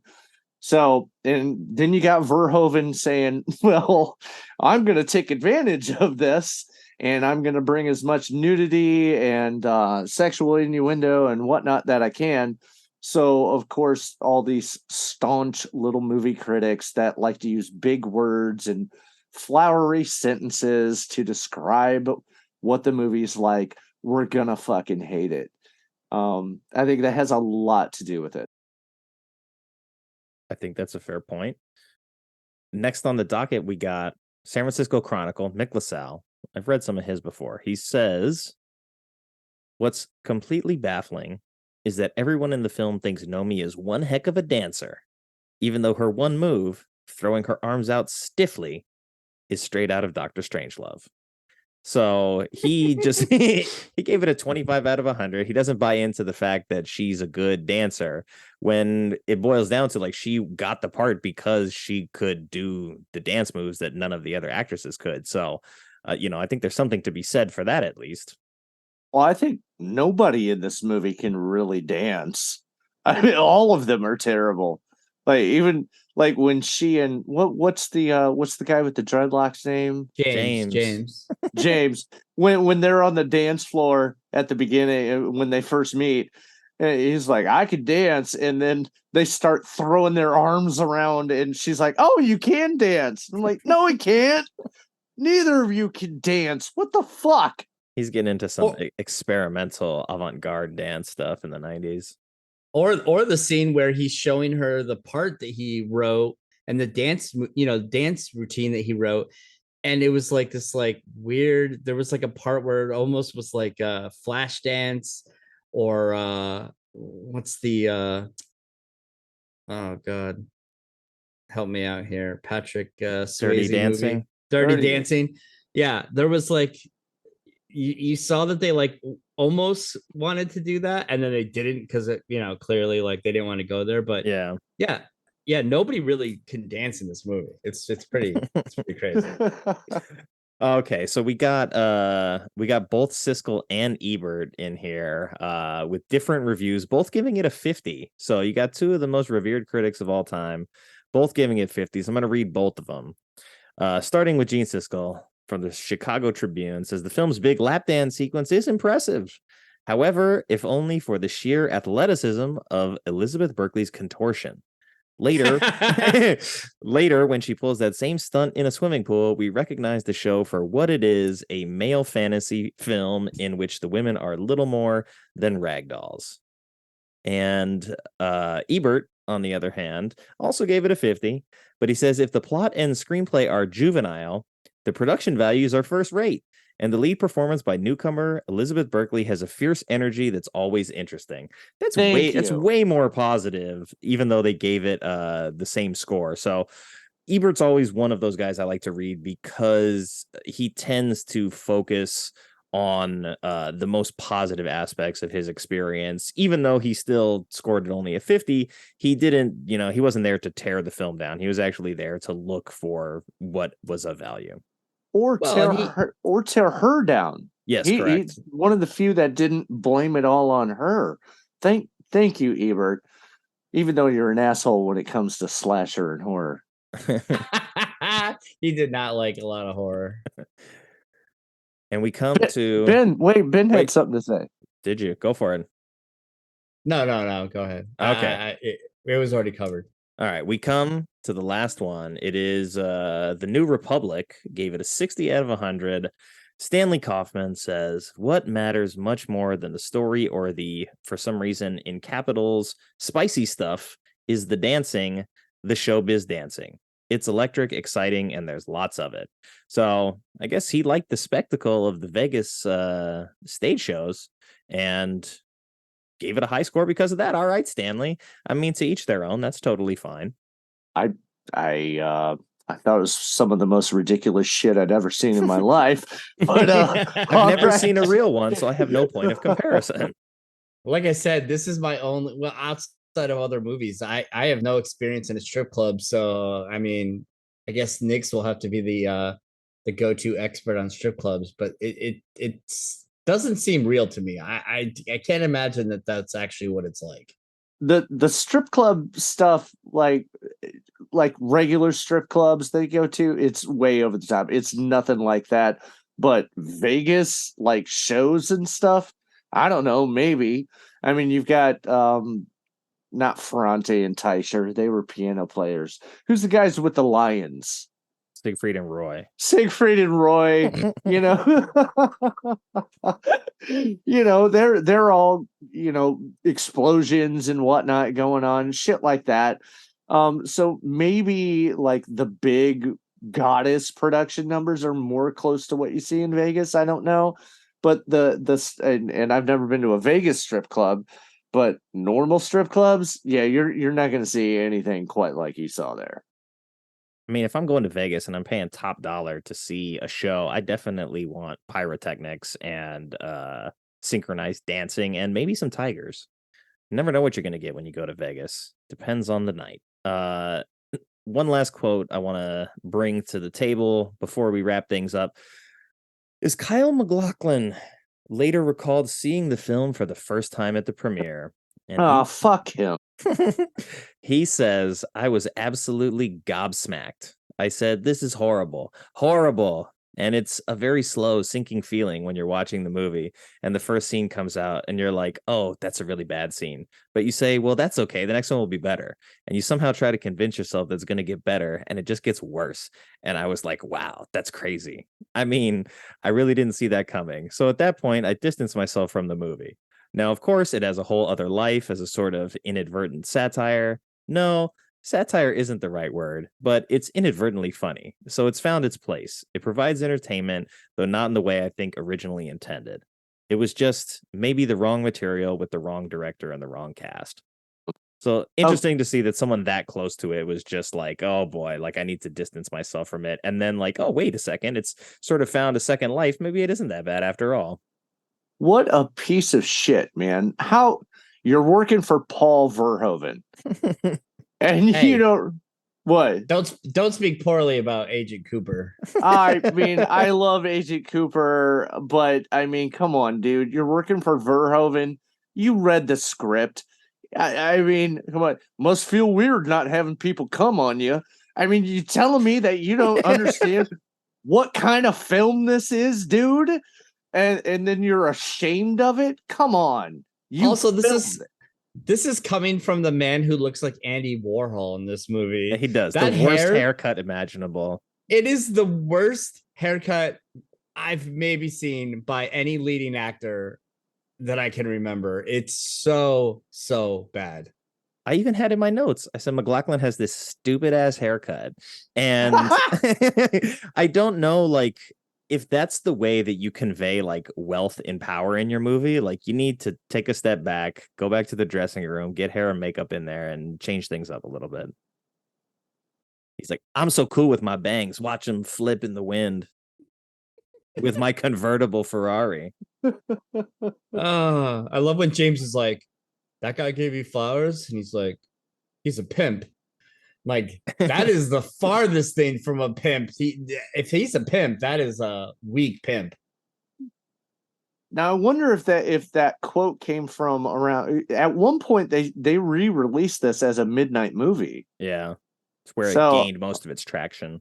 Okay. Yeah, I didn't see it at that run. I wasn't even aware of it until we rewatched it here. I wonder if that's where that quote came from, where it was like, "Oh, now I realize it's a satire." Like, dude, you're working for Verhoeven. Do you know? Have you not? You've been in films before.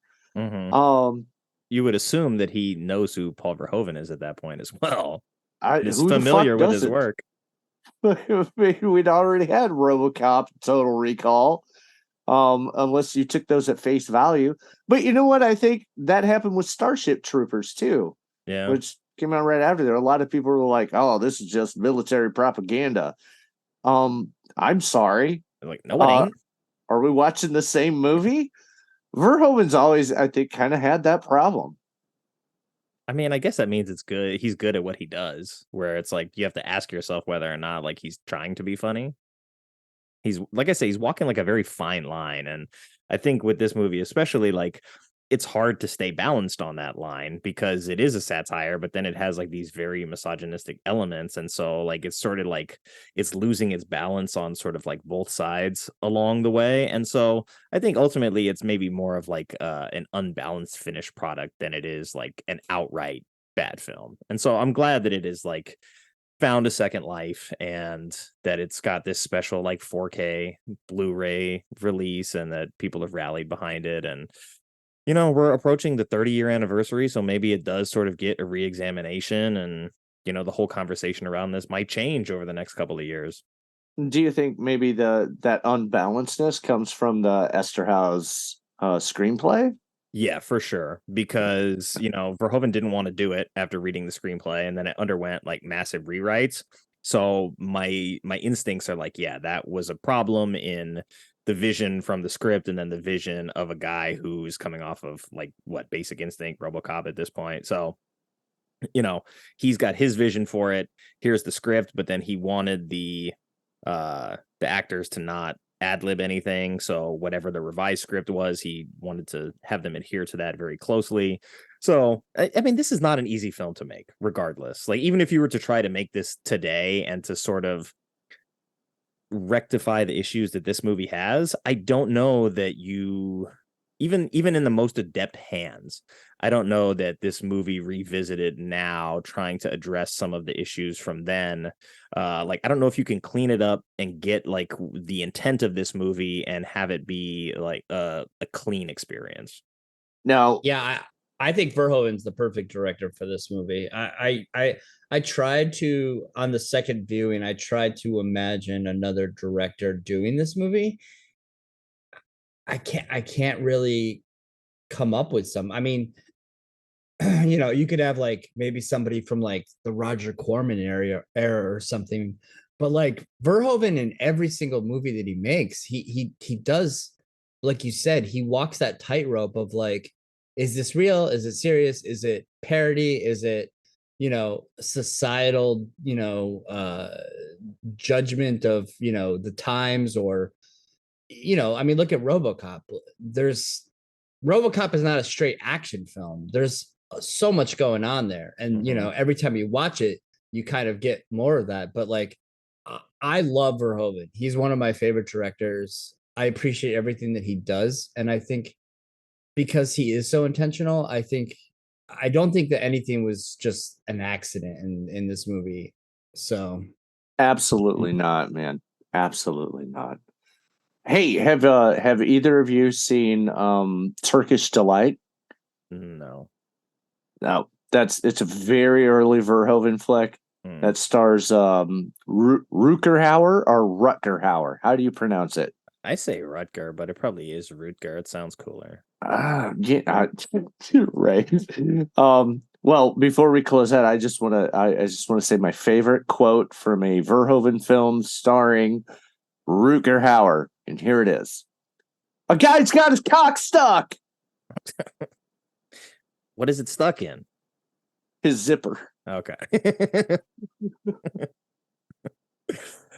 I will give you the opportunity now, since we've reached the end of our runway with Showgirls. Do you have like a comparable movie that, if you like Showgirls and you want to recommend another movie in the neighborhood, or if you want to try to convince somebody to watch Showgirls who's apprehensive, what's a movie that's somewhere in the ballpark that you would recommend? You got one, Ben? You're on mute if you're talking. I have one. Sorry, I was on mute. Yeah, go ahead. I do not have one right now, so go ahead. Oh, okay. And Nick, was it you that was trying to watch a bunch of stripper movies at one point?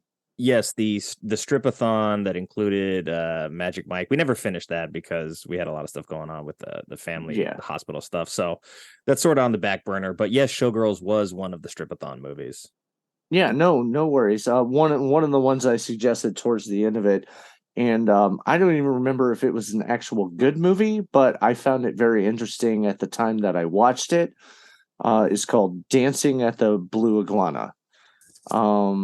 And it had who was the lady in Splash? Daryl Hannah. I think she's in it. I found that one. It's way more dramatic. But I found it a very interesting film, and I would kind of suggest that to others as well. It's this is a trashterpiece, and it's very unique. It's a unicorn. It's a unicorn in a lot of ways. It is. But I guess if I had to recommend something similar, I maybe Zola. Yeah, good choice. That's fairly recent too, and available for people. Yeah. Which also has Greg from Succession in it, which was pretty funny watching him in that movie. Yeah, and it also has Coleman Domingo, who's one of my favorite up and coming actors who doesn't really get the lead role that I want to see him in, but he's great. What are you guys saying, that the movies I suggest are old and not easily available? What the fuck? Well, I will look for shocked. Dancing at the Blue Iguana because it's on my supplemental strip-a-thon list. So once I get back to that, I will put it on. Thank you guys both so much for taking the time to sit down and chat Showgirls with me. It's been a lot of fun. I look forward to you guys getting your show launched and getting into the nitty gritty of other trashterpiece movies. I appreciate you having me, Nick, man. It's always a joy having you. Ben, thank you so much for having me here, man. It's been a great joy working with you. Yeah, this was a lot of fun. Thank you, gentlemen, so much. Have yourselves a good night. You too. Thanks. Bye. Thank you once again to both Ben and Nix for taking the time to talk with me and give Showgirls a little bit of a reappraisal. And make sure to keep an eye out for their podcast, Cinema Shitshow. I will put the link in the show notes when it's up and ready, but until then, just keep your eyes peeled. And of course, thank you to everyone who took the time to listen to this episode. I know you've got a lot of choices when it comes to podcasts, and I appreciate you spending your time with us. I hope you enjoyed the show, and if you do, please consider leaving a rating and telling a friend about it. I'd also love to hear from you, so if you have a bad movie you love and or would like to be a guest on the show, you can contact me on Twitter or Instagram at badmovieswelove, LUV. This show is an extension of theshice.com, and it is recorded, edited, and produced right here in the home studio by yours truly, and now it's fully integrated in the website too. So until next time, take care, be well, stay safe, and have fun however you get your movies.